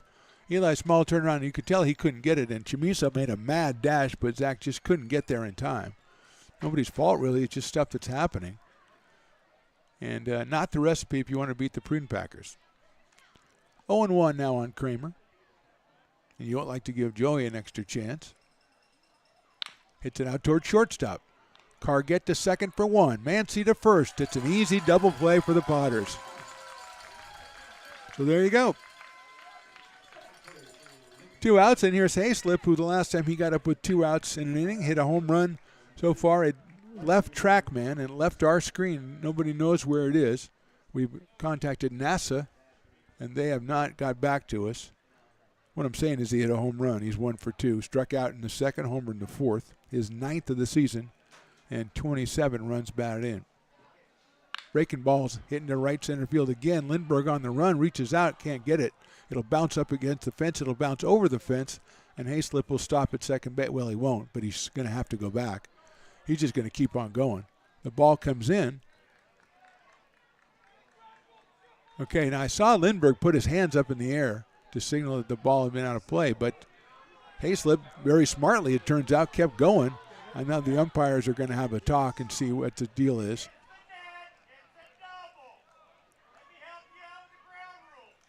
And they're going to send him back to second, as our helpful heckler says if it hits the net on a bounce, it's a double, and it did, so go back to second.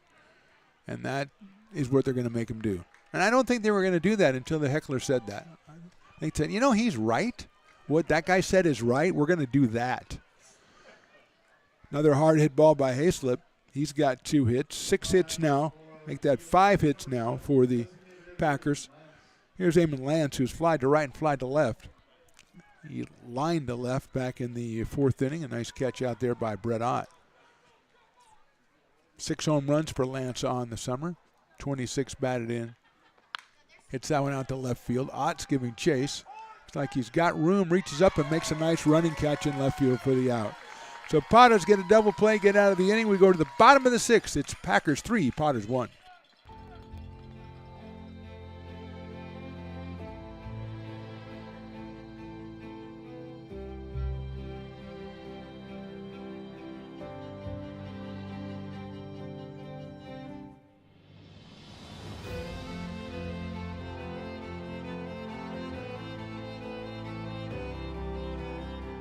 Situated on the corner of Lincoln Boulevard and 5th Street, this iconic building has been the home to several hotels over the decades, the most famous and longest running of which was the Lincoln Inn. Having undergone several renovations and architectural changes, this building is the current home of Old Town Pizza, which boasts not one but 2 floors for your dining enjoyment, including open-air seating on the roof. Stop in for a slice today, or stop by the Lincoln Museum to see the 300-pound cash register that used to adorn the front desk of the Lincoln Inn. For more great history, visit the Lincoln Area Archives Museum and, by appointment only, take their free walking tour of historic downtown Lincoln. Hi, Bill Evans, President of the Placer County Association of Realtors. We're in the store, our conference facilities, an amazing team that helps keep together an amazing organization. And we thank them all. This organization can't do what it does and can't run the way it runs without the help of so many members volunteering their time. The success of the Placer County Association of Realtors is largely dependent on our active volunteer members to help our organization and industry. The work of Bottom of the 6th inning, Robert Abazian still in. He'll face Jason Hansen, Zach Chamiso, Eli Small. Very weird inning for bats that inning, as we had a bat thrown by the batter, or lost by the batter. It's up on top of the tarp, I think, still up there. And then the bat spinning, we had a guy, what we always say, if you leave the bat and go onto the field to play, we jump the intern rankings up. And John, who's running the show down there, jumps up into second place on the rankings because one of his contestants went lurching out into the field. May still be out there, I don't know. Abazian's pitch is hit high up in the air to center field. Leopard in his tracks for Hansen to make the first out.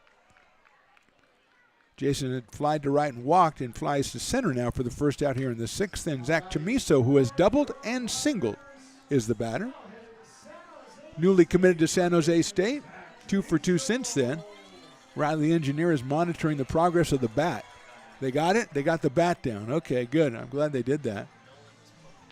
Nolan. I don't know. They put that in Nolan's. That's a little above his pay grade, I think. But it worked out okay, so they got the bat down. Give it to some lucky fan now. I'll probably give it back. 1-0 on Zach Chamiso out of Lincoln High School, Sierra College, and now headed to San Jose State University. Congratulations to Zach on his commitment, announced, I believe, today. Lines that one down the left field line, but it's too far foul. It's in the bullpen area. So it's 1-1 on Zach. He's followed by Eli Small here in the 6th inning. Potters with 5 hits on the night.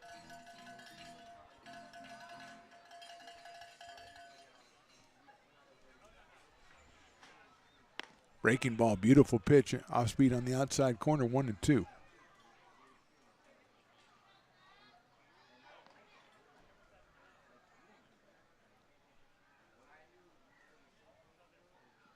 Sails the fastball. 2-2. Fastball right about where it has been. 93 for Abazian tonight. I think he got up to 94 once or twice. Sullivan also got up to 94. The starting pitcher, he went the first 3. Inside to Zach, so it'll be 3-2 now. Doubled in a run in the 2nd, singled in the 4th.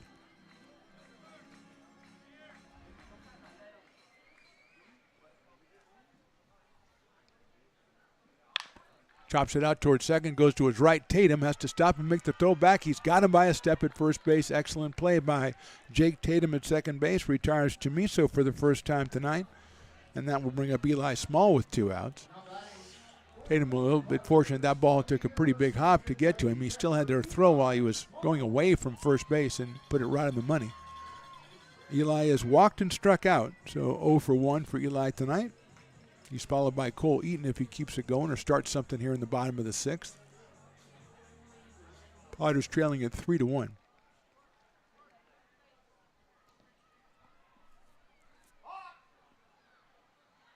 Eckler calls a balk, which I don't know you want to waste that now. There's nobody on base, so he can't do any good. That would really, shock people if there was somebody on base to be shocked. Eli check swing. It's in there for a strike, 0-2.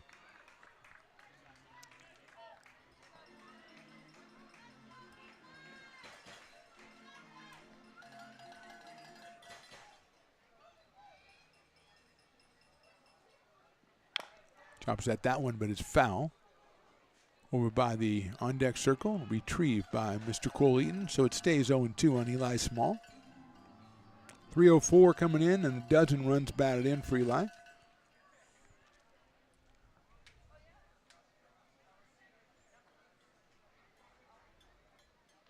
Fouls that one back to the screen, the high fastball. Just 86 from Avazian.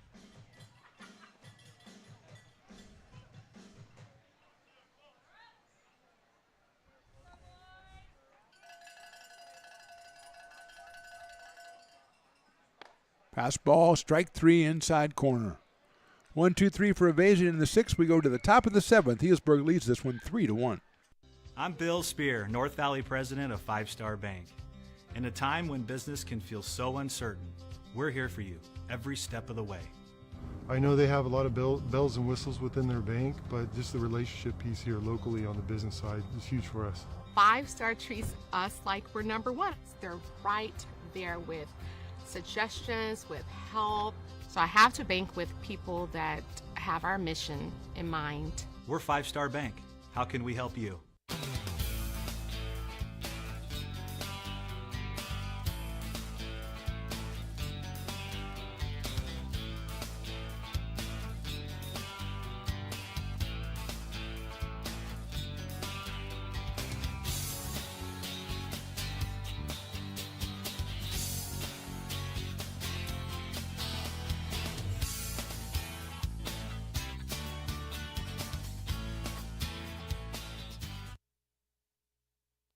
This job is the Esplanade Turkey Creek phases 4 and 5. Our scope of work for this project is full scope, so we've got all the underground, all the joint trench, and all the top side included with it. We're putting in sewer pipe, manholes. We're not doing services yet. We go through and do all the main line, and then we come back and do all the services after that. I would say this project right here, the one we're working on, is probably about a 2-month project. It's very costly to the developer, so beating the schedule is very important, more important than most projects. It's got a lot of groundwater, so we've got an extensive groundwater pump system in place. It's just cool to be a part of the built environment and know that for the next 100 years that people are going to use and enjoy what we've created here today.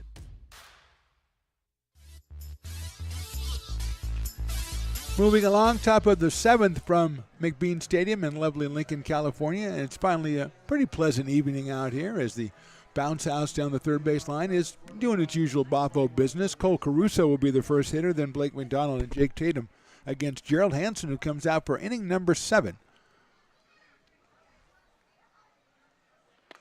Fastball in there for a strike. He had a 7-inning 2-hitter a couple weeks ago. Then he went 6 scoreless innings his last time after that, and I think he's pitched 1 inning since then.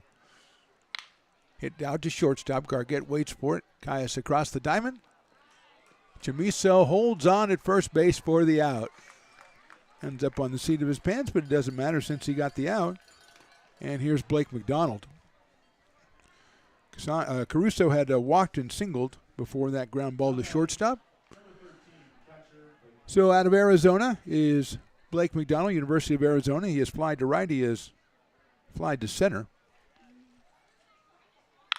Lines that one to center. It could hold up for Eaton, and it does. And Cole catches it about waist high for the second out. Quickly 2 outs, and here is Jake Tatum, the second baseman. Grounded out to second and struck out.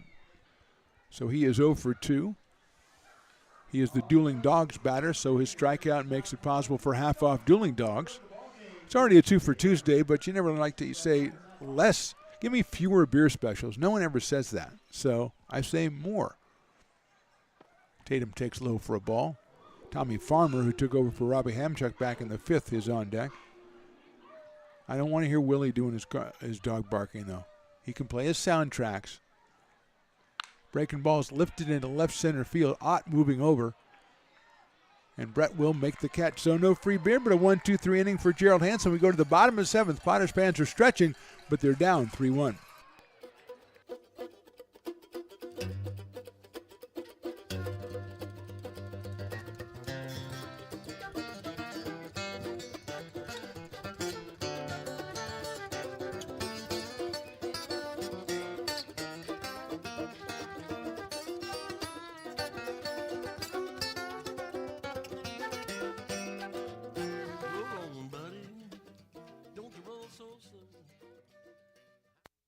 being a laborer means everything. It was what took care of me when I was growing up. It's what takes care of me now. Because of President Biden and the money he's put into infrastructure, the need for our workforce to expand is out of this world. When our members are able to go to work on these big projects that are funded by Biden's economic investments, it means continued growth in their wages, in their pensions, in their health benefits. It means they're going to be able to take care of their families.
Bottom of the seventh inning, Potters trailing this one 3-1. A new pitcher is Blake Barker, the left-hander out of the University of Virginia.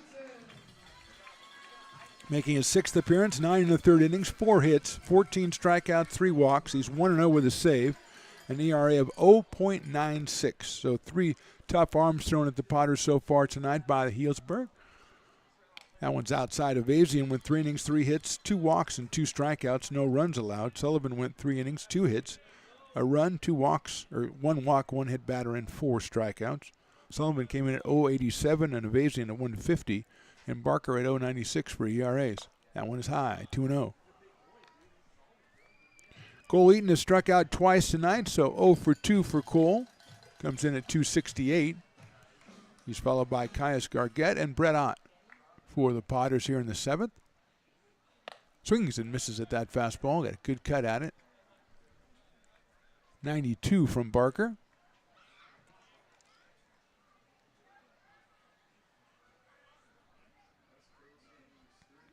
One home run for Cole Eaton this summer, 25 RBI.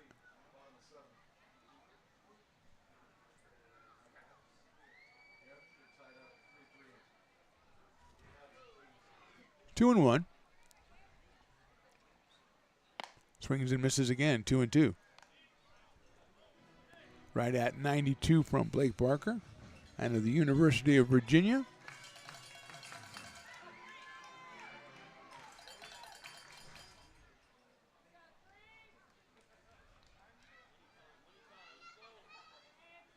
Sails that fastball high and outside.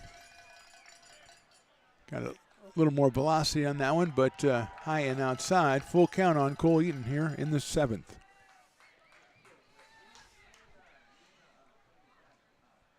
Potters scored their only run back in the second inning.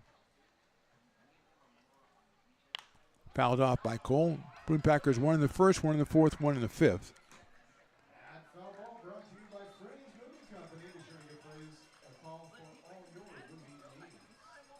So Cole with the full count here.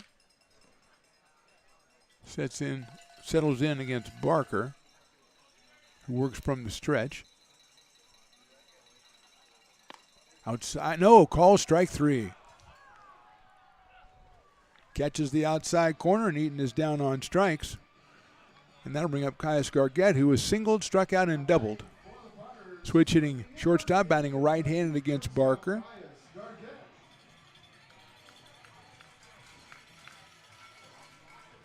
Came in at .462, and now is 2 for 3 in the game tonight.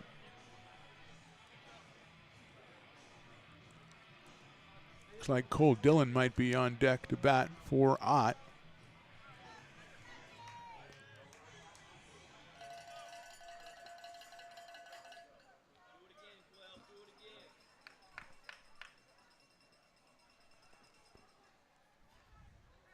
Caius takes a high fastball, goes all the way back to the backstop, 1-0.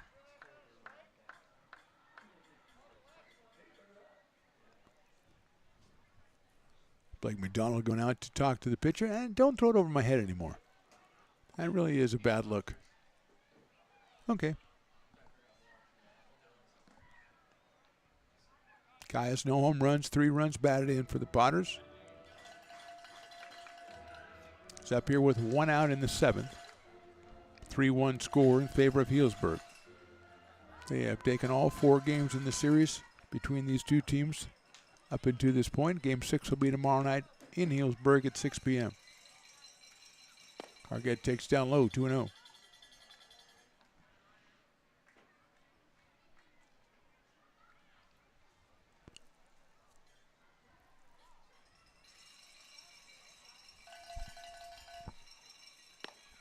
That's in there for a call strike. 2 balls and 1 strike on Gargett. Caruso even with the bag at third. Outfield moved a little bit over to right center. Check swing down low. Did he go? I don't think so, and he did not. They checked with the umpire. Umpire very, very coolly, very calmly went, nah. Didn't make a big production out of it. You umpires at home take a lesson from that. Didn't do a bunch of gyrations. Wasn't Frank Drebin. He just kind of just went, no, he didn't swing. That is ball 4. So Gargett is on again, his 3rd time tonight. And Cole Dillon will bat for Brett Ott.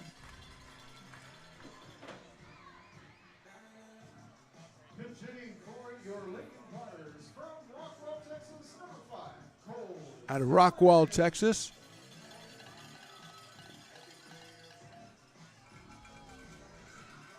Right-handed hitter. Brett Ott, of course, a left-handed hitter, which is one of the reasons why Tyler Robertson said, you know, something would be a good idea. Let's get a right-handed hitter in there.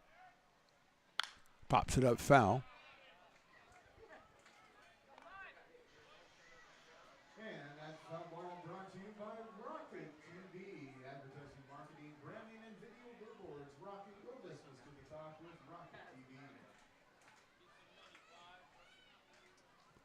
Cole at .218 on the season. Takes a fastball on the inside corner, makes it 0-2. Luke Mancy on deck. Another left-handed hitter for the Potters.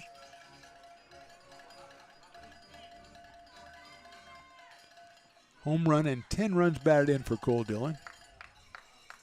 Gargett at first, 1 out here in the 7th. Check swing, did he go? No, I don't think so. And the umpire again at first base. Just very cool. No. Didn't do any backflips. Didn't do the splits. Yeah, he just went, no. 1-2 coming up from Barker. Hit down the line at first, caught by the first baseman Kramer. He steps on the bag, double play. So the Potters don't score here in the 7th inning. We go to the top of the 8th. They trail 3-1. American River College is a top-tier community college sports program that provides student-athletes with the opportunity to thrive both athletically and academically. ARC Athletics is currently ranked 5th in the state and 2nd in Northern California. With over 19 sports programs, our athletes compete with the region's best athletes. Our diverse and dedicated coaching staff helps athletes develop the skills necessary to compete at the next level. Start your community college athletics journey with us. American River College, Sacramento's best athletic program. Go Beavers.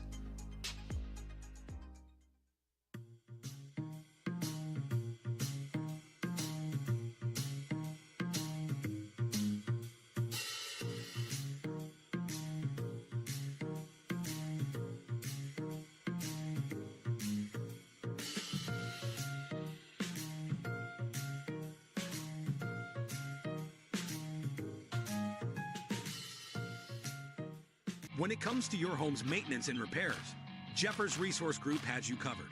Our handyman services offer a comprehensive range of expertise, from minor carpentry to drywall, electrical and flooring for property managers, landlords, and renters alike. We ensure that every job is completed to the highest standards, so you can have peace of mind. Contact us today to discover how Jeffers Resource Group can help keep your home in top shape.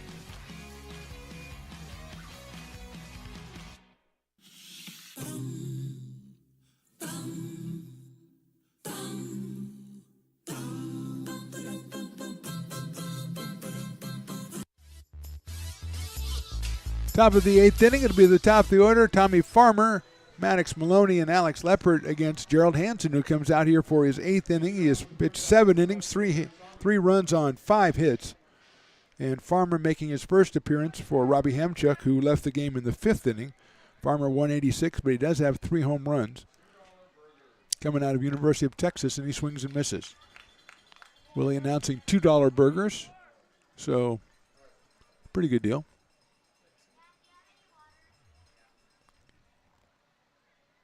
Check swing, it's outside. They ask the umpire first, and what does he do? Very calmly says no.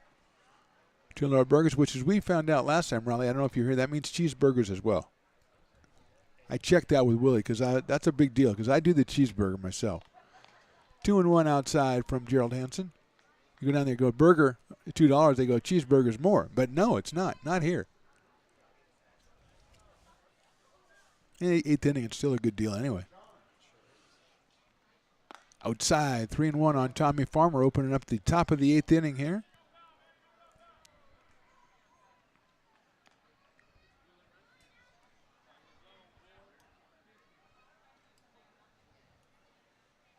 High fly ball left center field.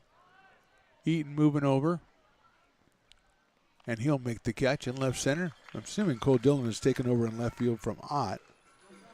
So Farmer is retired on a fly ball to Cole Eaton. It'll bring up Maddox Maloney, who is singled, grounded to third, and popped off to first. So he is 1 for 3 out of the University of Oregon. Came in at 292.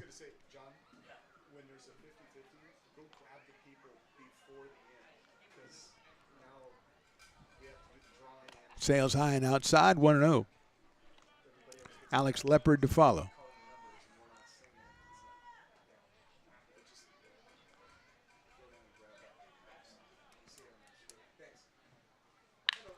Line drive into left center field. That will drop for a base hit. Eaton is chasing it down. He's got it, but rounding first and heading to second. The throw is just a little bit too late, and Maloney is in with a slide for a double. Good job by Eaton to get it in that quickly. Almost out of play at second base, but Maloney picks up the 6th hit tonight for the Prune Packers. It's a double. He's at second, and Alex Leppert coming to the plate. Alex is grounded to second, flied to right, actually lined to right and walked.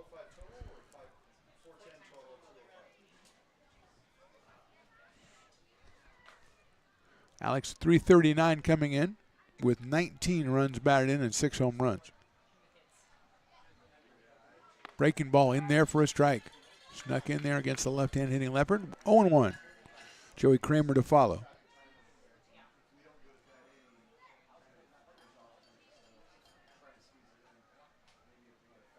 Maloney at second base, 1 out.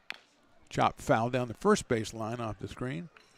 Potter's players out in front of there. Looks like it was, I think that might have been Jake Harvey that made the snag down there.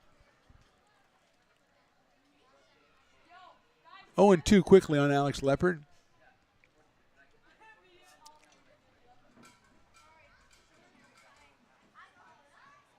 Breaking ball is hit high down the line in right field. And it is a foul ball out of play. Giving chase was Will Lindbergh, but foul and out of play. 0-2 on Alex Leppert out of UC San Diego. In the dirt, nice block by Eli Small. Kept it there so that Maloney had to stay at second base. Thought about moving on, but thought better of it.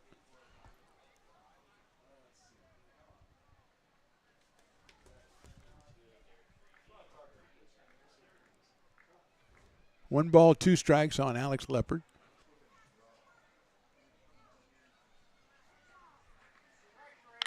High fly ball, right center field. Eaton giving chase. He won't. Ball, did it drop? I thought he made the catch. He did not make the, yes, he did make the catch and then tagging it second. So he did make the catch on the long fly ball. Tagging is Maloney.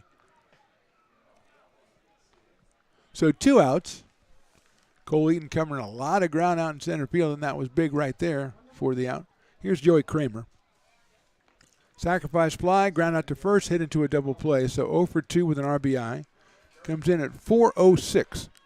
Actually, we've got a pinch hitter. That is Garrett Bohm is going to hit for Kramer. Garrett Bohm, number 27, out of Texas Tech.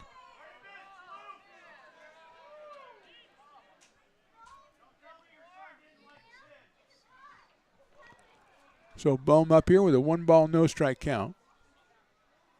Outside, 2-0. 2 outs, Maloney at third now. 3-1 for the Prune Packers. Hayslip is on deck.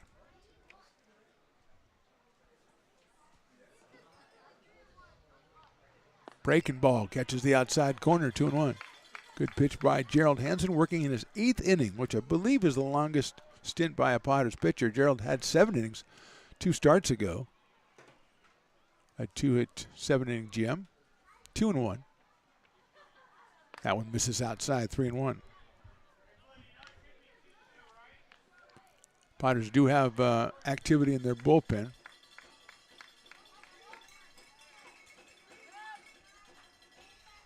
The 3-1 pitch to the pinch hitter Bohm. Fouls that out, play to the right. Fastball from Hansen at 84.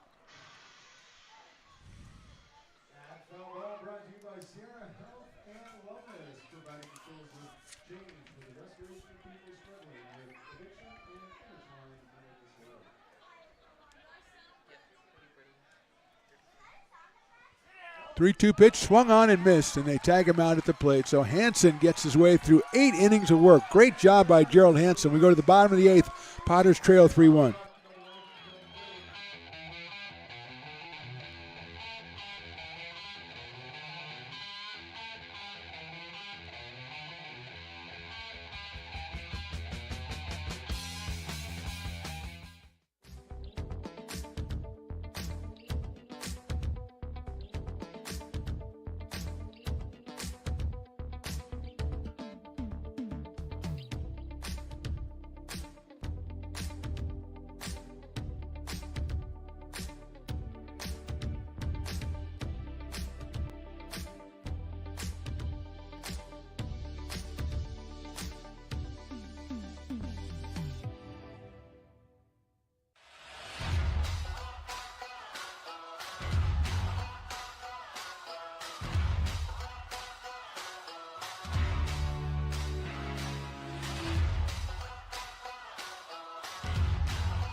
Gooseport Public House. We have sports on 10 big screen TVs, 23 beer taps with classics and crafts, a full bar with creative craft mixed drinks, live music, and most importantly, great fresh food. Bottom of inning number 8 here at McBean Stadium. Mark the Phantom Low, Riley the engineer, Willie Preston, Carson and Lauren are our interns up here today. John out on the field. Luke Mansell, our hitter, he's 1 for 3. Takes a strike from Barker, who came on in the 7th inning.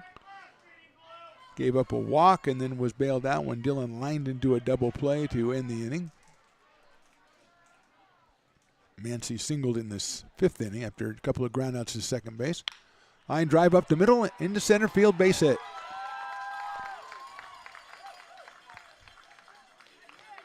Hit number 7 for the Potters. Make that hit number 6 for the Potters.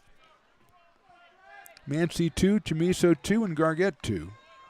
And it brings up Trey Furry, who is struck out, grounded to short, and flied to center field. Actually lined to center field on a play that Gargett tagged at third and was going to try to score, and then he slipped coming off third base and had to go back. That was back in the 5th inning. Trey takes high and outside for a ball.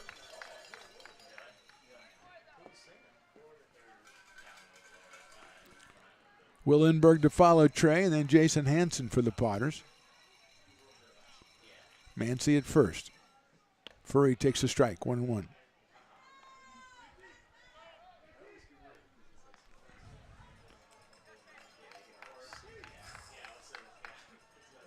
One ball, one strike. Swing and a miss at the fastball. Barker, the third pitcher for the Prune Packers. Connor Sullivan started, went 3 innings, gave up 2 hits and a run. Then Robert Avazian, 3 innings, 3 hits, no runs.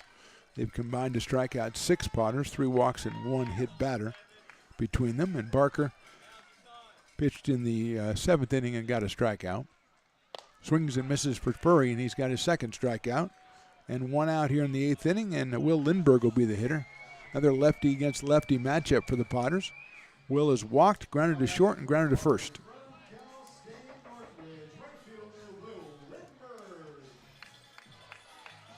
Will stepping in out of Cal State Northridge.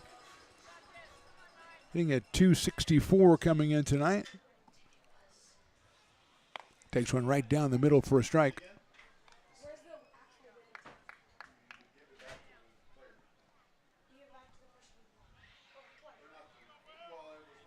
Oh and 1. Down the third base line, but foul. Good placement, good thought by Will Lindberg. He has Caruso off the bag at third, but it was foul. Tyler Malone manning third base. Mike Levanier over at first. And it's 0-2 to Will Lindberg.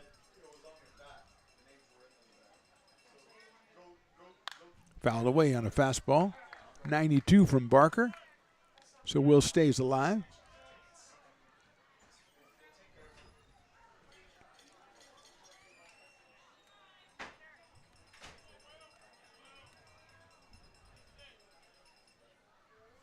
Might have a pinch hitter on the on-deck circle.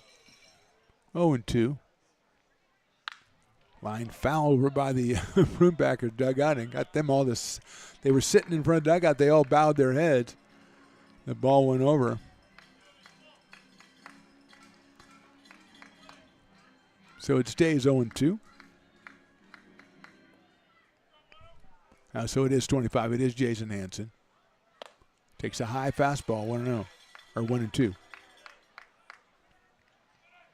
Well, he was loosening up. It looked like it was going to be a new hitter, but Jason is the DH tonight, so he's trying to stretch out and get himself going. But right now it's 1-2 on Lindberg. There goes the runner. Pitch is high. The throw to second base is on a hop and safe at second base. It is Luke Mancy, his second stolen base of the evening. And he is at his second base with 1 out, and now a 2-ball, 2-strike count on Lindberg.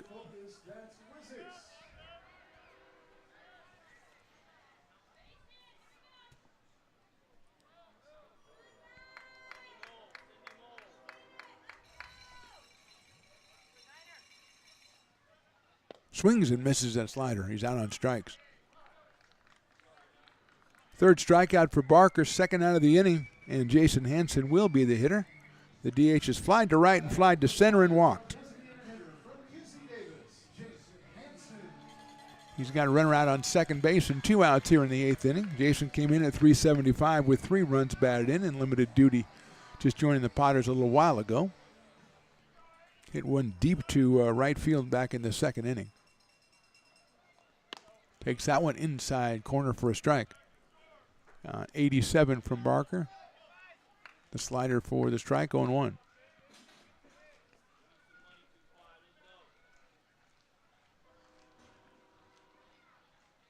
Hansen lays off the fastball, and it's 1-1.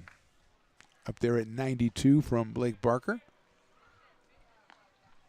Out of University of Virginia.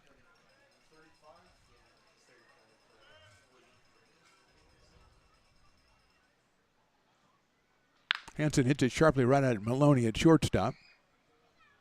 Across the diamond, and nothing for the Potters. They leave 1. We go to the 9th. They trail 3-1.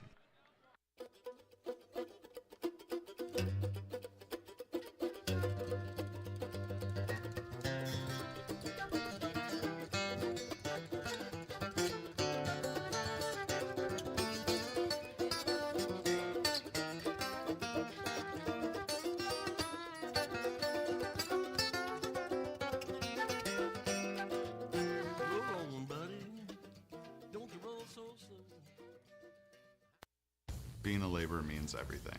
It was what took care of me when I was growing up. It's what takes care of me now. Because of President Biden and the money he's put into infrastructure, the need for our workforce to expand is out of this world.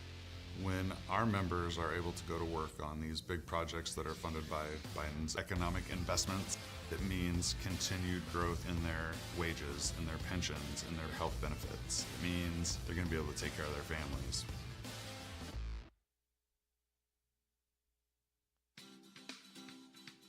Astro Air Design Incorporated, where you feel the difference. We are a locally owned and operated heating, air conditioning, and custom sheet metal company committed to the highest quality of craftsmanship at a competitive price. Our trained and certified technicians have the knowledge and experience required to install, maintain, or repair your home comfort solutions. Our upfront pricing gives you the peace of mind because you know your price is locked in. Call Astro Air Design Incorporated today. Here in Michigan, we do more than just survive the winter. We thrive during it. You simply can't keep us away from what we love most: great times and amazing beer. The snow transforms the landscape and lays the path for adventures yet to be had. Trails ready to be explored, and freshly groomed hills ready for the first run of the day. And later, as the sun descends, it's time to unwind with great conversation and even better friends. Experience a taste of Michigan winter with Founders Brewing Company, born and brewed in Michigan. Top of the ninth inning, new pitcher for the Potters, the right-hander Woody Brennan, is taking the mound out of Rockland, California in Cuesta College, which means Gerald Hansen's evening is done, and he was stellar. 8 innings, 6 hits, 3 runs, 3 walks, and 3 strikeouts for Gerald Hansen. Longest stint for a Potter started this summer, and he was very impressive against a very tough lineup in Healdsburg. Brennan's first pitch to Camden Hayslip is outside for a ball. Camden struck out in the second, then woke up with a home run in the fourth and a double in the sixth. So he is 2 for 3, all those against Gerald Hansen. His 9th home run of the season. He fouls that one away. 89 from Woody Brennan. 1-1. Eamon Lance and then Cole Caruso follow Hayslip. 5, 6, and 7 for the Prune Packers, who lead this one 3-1.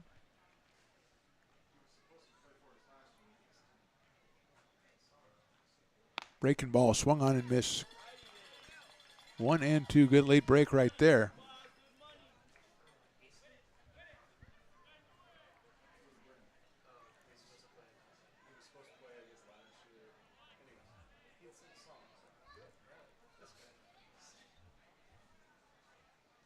Check swing. Did he go? No, he did not. The third base umpire just as calm as the first base umpire. Just flat didn't go. I was kind of hoping he did, but I mean, when you're that cool about it, I can't argue. No, Riley, he did not do histrionics like that. He just very calmly did not go. Went at that one, but fouled it back to the screen. So we stay at 2-2 in the top of the ninth inning. Prune Packers with 1 in the first, 1 in the fourth, and 1 in the fifth. Potters just that 1 run back in the second inning.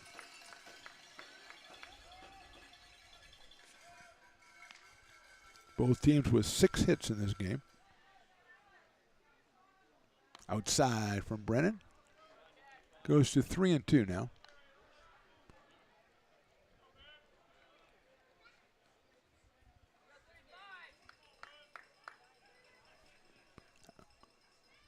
Prune Packers have 4 extra base hits in their 6, a home run and 3 doubles.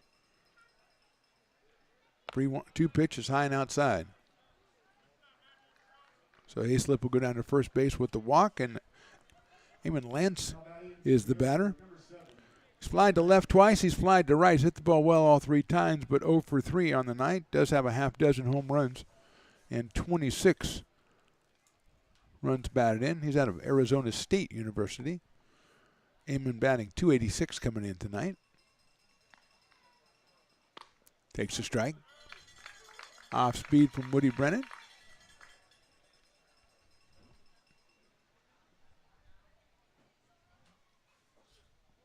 Good lead at first by Hayslip. Another breaking ball, and that's fouled out of play. 0-2.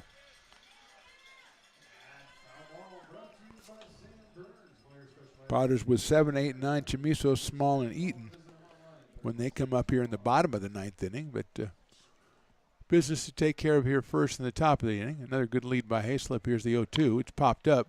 left side. Gargett, it's going to be at third base. Furry. He'll make the catch for the out.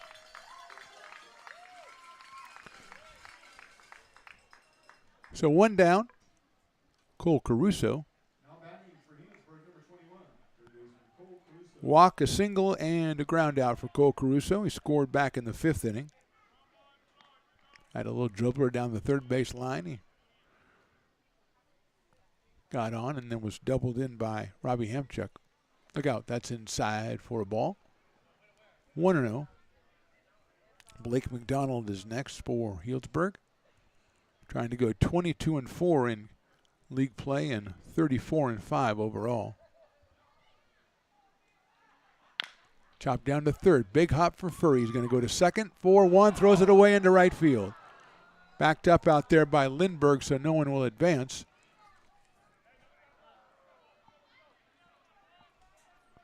An error on Furry at third base allows Hayslip to go down to second. First error of the game for the Potters. Maybe the first error in the entire game. And that'll bring up Blake McDonald.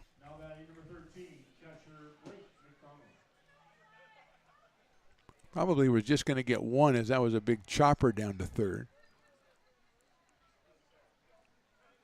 So here's Brennan against McDonald. There goes the runners, and the pitch is in the dirt, and they're going to double steal and get to second and third.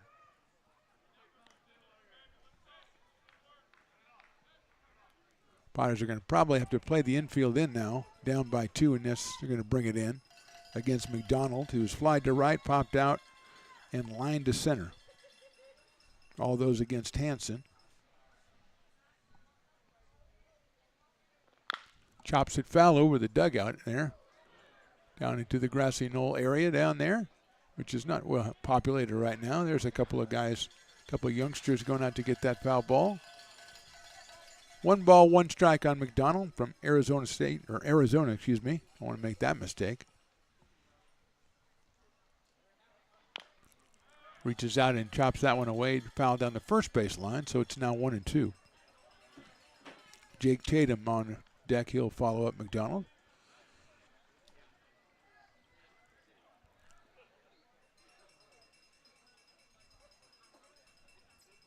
Hayslip the runner at third. Caruso at second. Watches that one all the way, and it's outside. 2-2 on McDonald.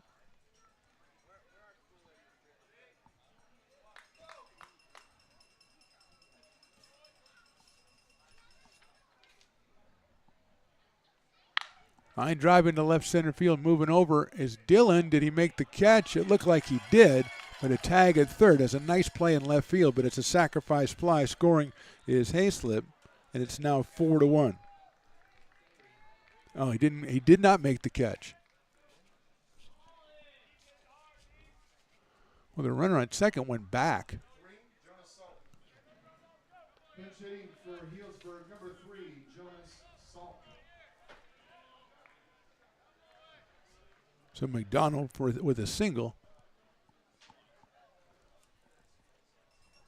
And the RBI, and Jonas Salk will be the hitter.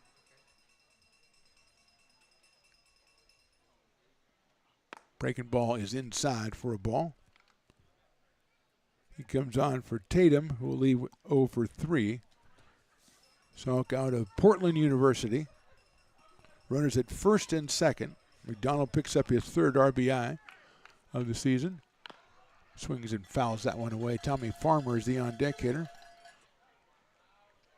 Eli Small going out to talk to Woody Brennan. A walk, then a pop out, then an error, an RBI single.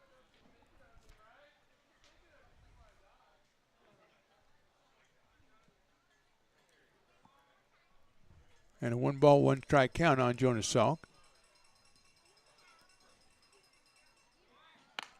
I think that hit the umpire as it bounced back to the screen. Eli Small was just checking on the umpire first, making sure he's okay. So that'll go as a pass ball, and runners move up to second and third here. And 2 balls and 1 strike now on Jonas Salk.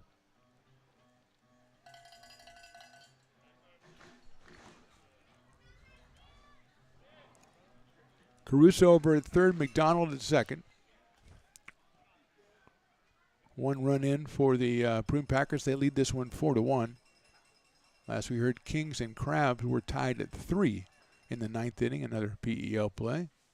Breaking ball high and inside. 3-1.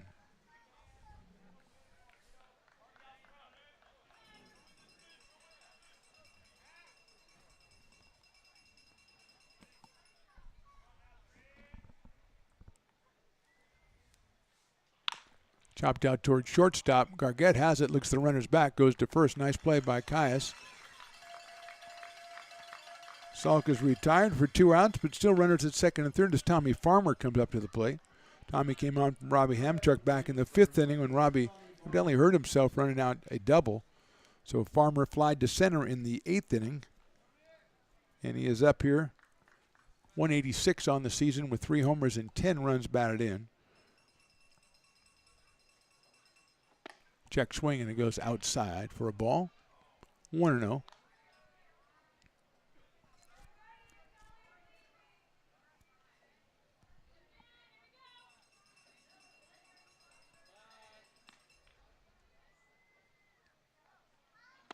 There's a strike. 88 from Woody Brennan out of Rockland, California, and Cuesta College. Woody at 6'5" and 210. Outside gets away from Small. Here comes the runner in from third, and he will score standing up.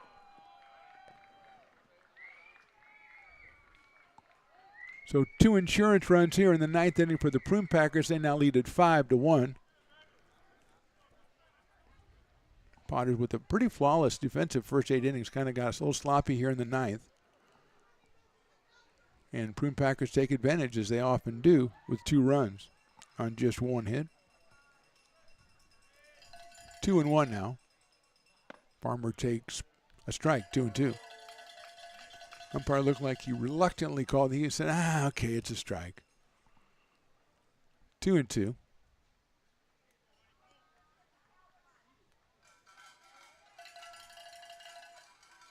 Fastball outside. I don't know. Well, ball 4. So Maddox Maloney comes up to the plate.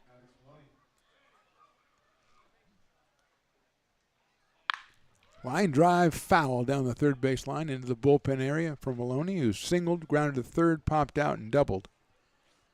So 2 for 4, hitting .292 coming in. 2 in for the Prune Packers here in the 9th. They have runners at first and third. Runner goes from first. They're just going to let him go. 1 ball and 1 strike now on Maloney. University of Oregon. That's where he calls home. Scholastically anyway. Alex Leopard to follow. 2 outs here in the 9th. In the dirt, 2-1.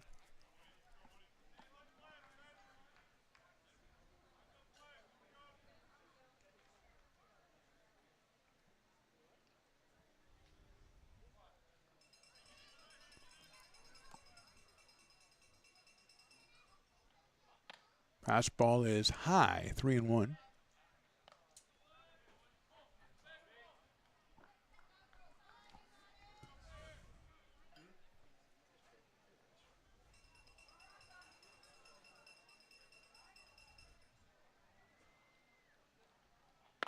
Right down the middle, 3-2.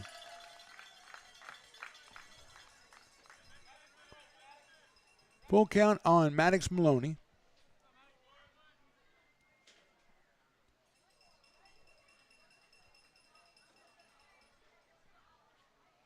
Line drive foul down the third base line again. Almost got his own runner there. And so we'll do it again at 3-2.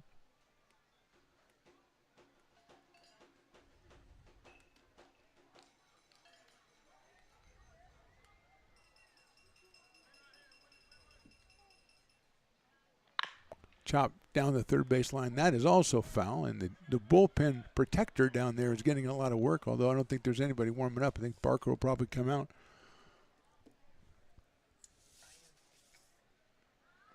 Like Ryan Baker is loosening up in the Potters bullpen. Out of Loyola Marymount. He had been throwing. I think he's sat down now. 3-2 coming up again from Brennan. Sharply down fair, off the bag and off the glove of Furry down the left field line. That's a base hit. 2 runs will score, and Maloney will motor into second base with a double, and it's now 7-1 in favor of the Prune Packers.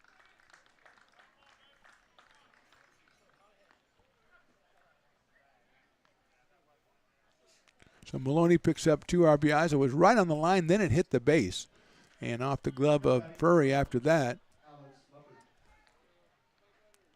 Brings up Alex Leopard, who was grounded out, flied out twice, and walked.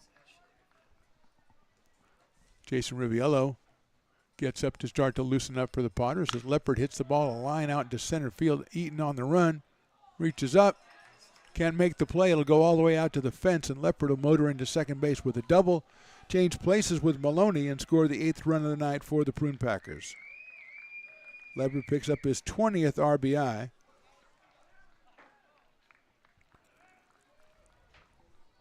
And Tyler Robertson's going to go out to the mound, and so we will step away for just a second. We are in the top of the 9th inning. Prune Packers on top 8-1.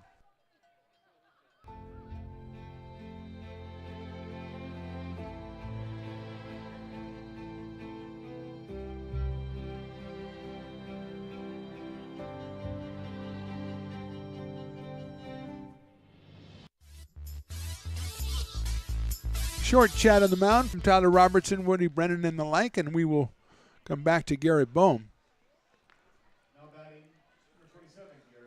who hit for Kramer back in the 8th inning. He struck out, so he is 0 for 1. Kramer was 0 for 2 with an RBI while he was in there. Hits it sharply out toward Gargett at shortstop. Caius up with it, over to first. Chamiso makes the catch, and the inning is over. 4 runs in the inning, 4 runs in the inning for 5 runs in the inning for the Prune Packers. We go to the bottom of the 9th. They lead it 8-1. Hi, Bill Evans, President of the Placer County Association of Realtors. We're in the store, our conference facilities, an amazing team helps keep together an amazing organization, and we thank them all. This organization can't do what it does and can't run the way it runs without the help of so many members volunteering their time.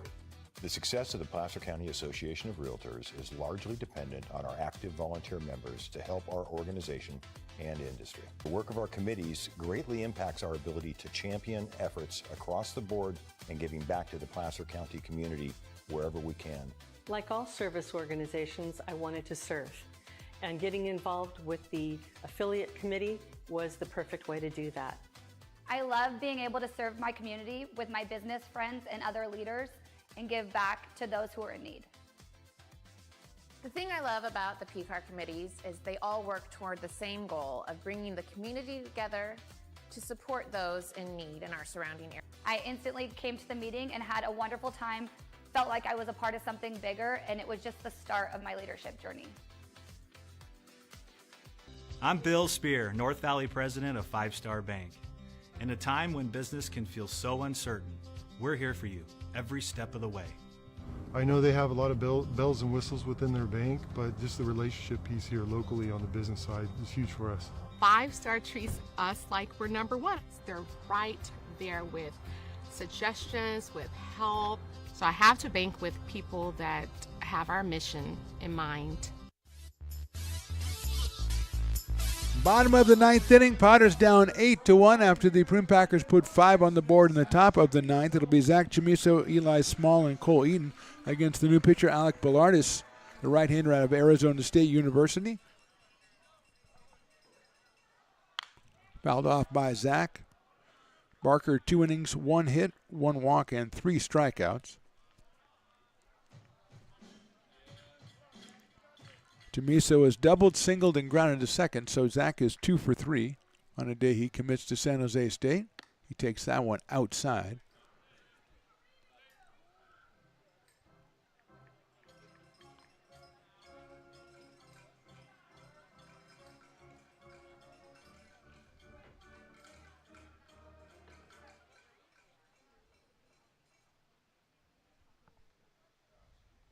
Outside again, Bilardis, 14th appearance, 21 in the third inning, 16 hits, 24 strikeouts, just 2 walks. He's 2-0 with a save. And a 2.53 ERA. Check swing. He did not go. 3-1. Sullivan, Avazian, Barker, and now Bilardis for the Prune Packers.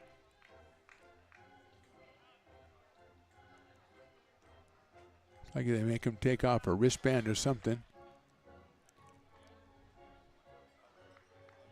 So it's 3-1 on Zach.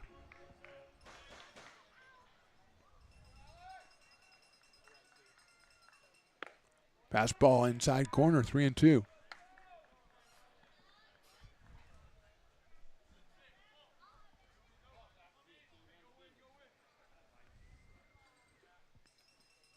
Three balls, 2 strikes.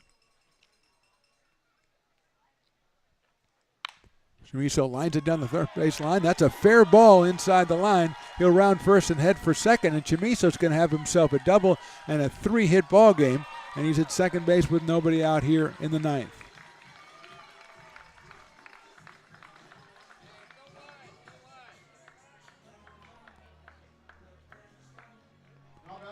That brings up Eli Small. Eli's got a couple strikeouts and a walk tonight.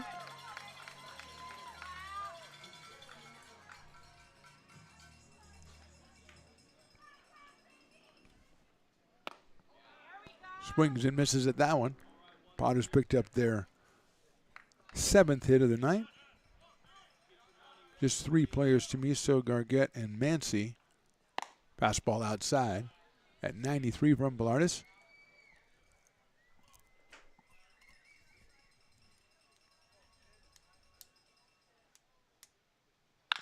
Chopper out towards shortstop. They're going to go ahead and go to first and get him by a step. They thought about trying to go for Chamiso, but a big lead, I think, made Maloney say, no, I'll just go to first base and get the out. He did, and Small is out at first. Chamiso goes to third and bring up Cole Eaton. 3 strikeouts tonight for Cole, so he's looking to get the bat on the ball and get Chamiso in from third and hopefully get himself on the base as well. Caius Gargett will follow.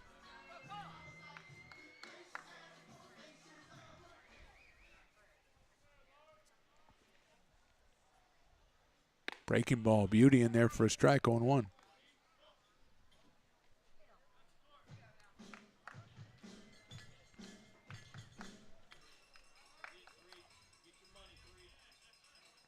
Another breaking ball in there again, 0-2.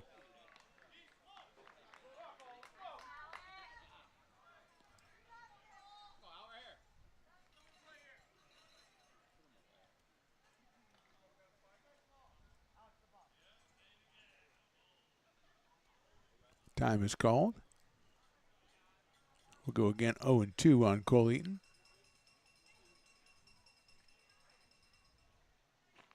Popped up foul on a fastball. So it stays 0-2.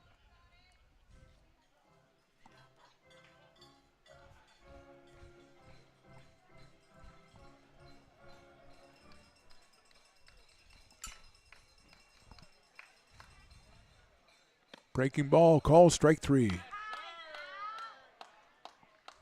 So 2 outs here in the 9th inning. That'll bring up Caius Gargett.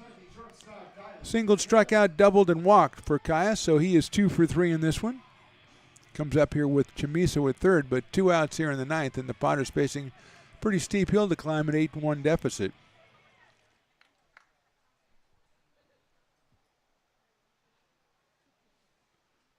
Misses the breaking ball outside.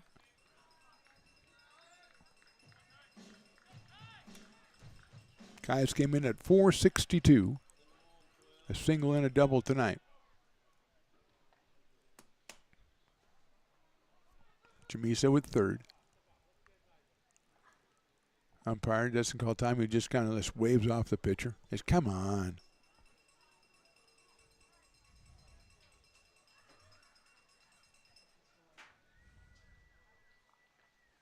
Swings and misses, off-speed pitch. Evens it up at 1-1. Well umpired game tonight. There were pitches here and there. You think maybe that was in, that was out, but had command of the game. The base umpires, very cool with their safe signs. Very cool. High fly ball hit well to center, moving back is Leopard. He is under it, and that is your ball game. Prune Packers retire the Potters in the 9th with just one hit. Our final score tonight, Healdsburg 8 and the Potters 1. We're back with our postgame Potters wrap-up right after this on the Stones Broadcast Network. This job is the Esplanade at Turkey Creek phases 4 and 5. Our scope of work for this project is full scope, so we've got all the underground, all the joint trench, and all the topside included with it. We're putting in sewer pipe, manholes. We're not doing services yet. We go through and do all the main line, and then we come back and do all the services after that. I would say this project right here, the one we're working on, is probably about a 2-month project. It's very costly to the developer, so beating the schedule is very important, more important than most projects. It's got a lot of groundwater, so we've got an extensive groundwater pump system in place. It's just cool to be a part of the built environment and know that for the next 100 years that people are going to use and enjoy what we've created here today.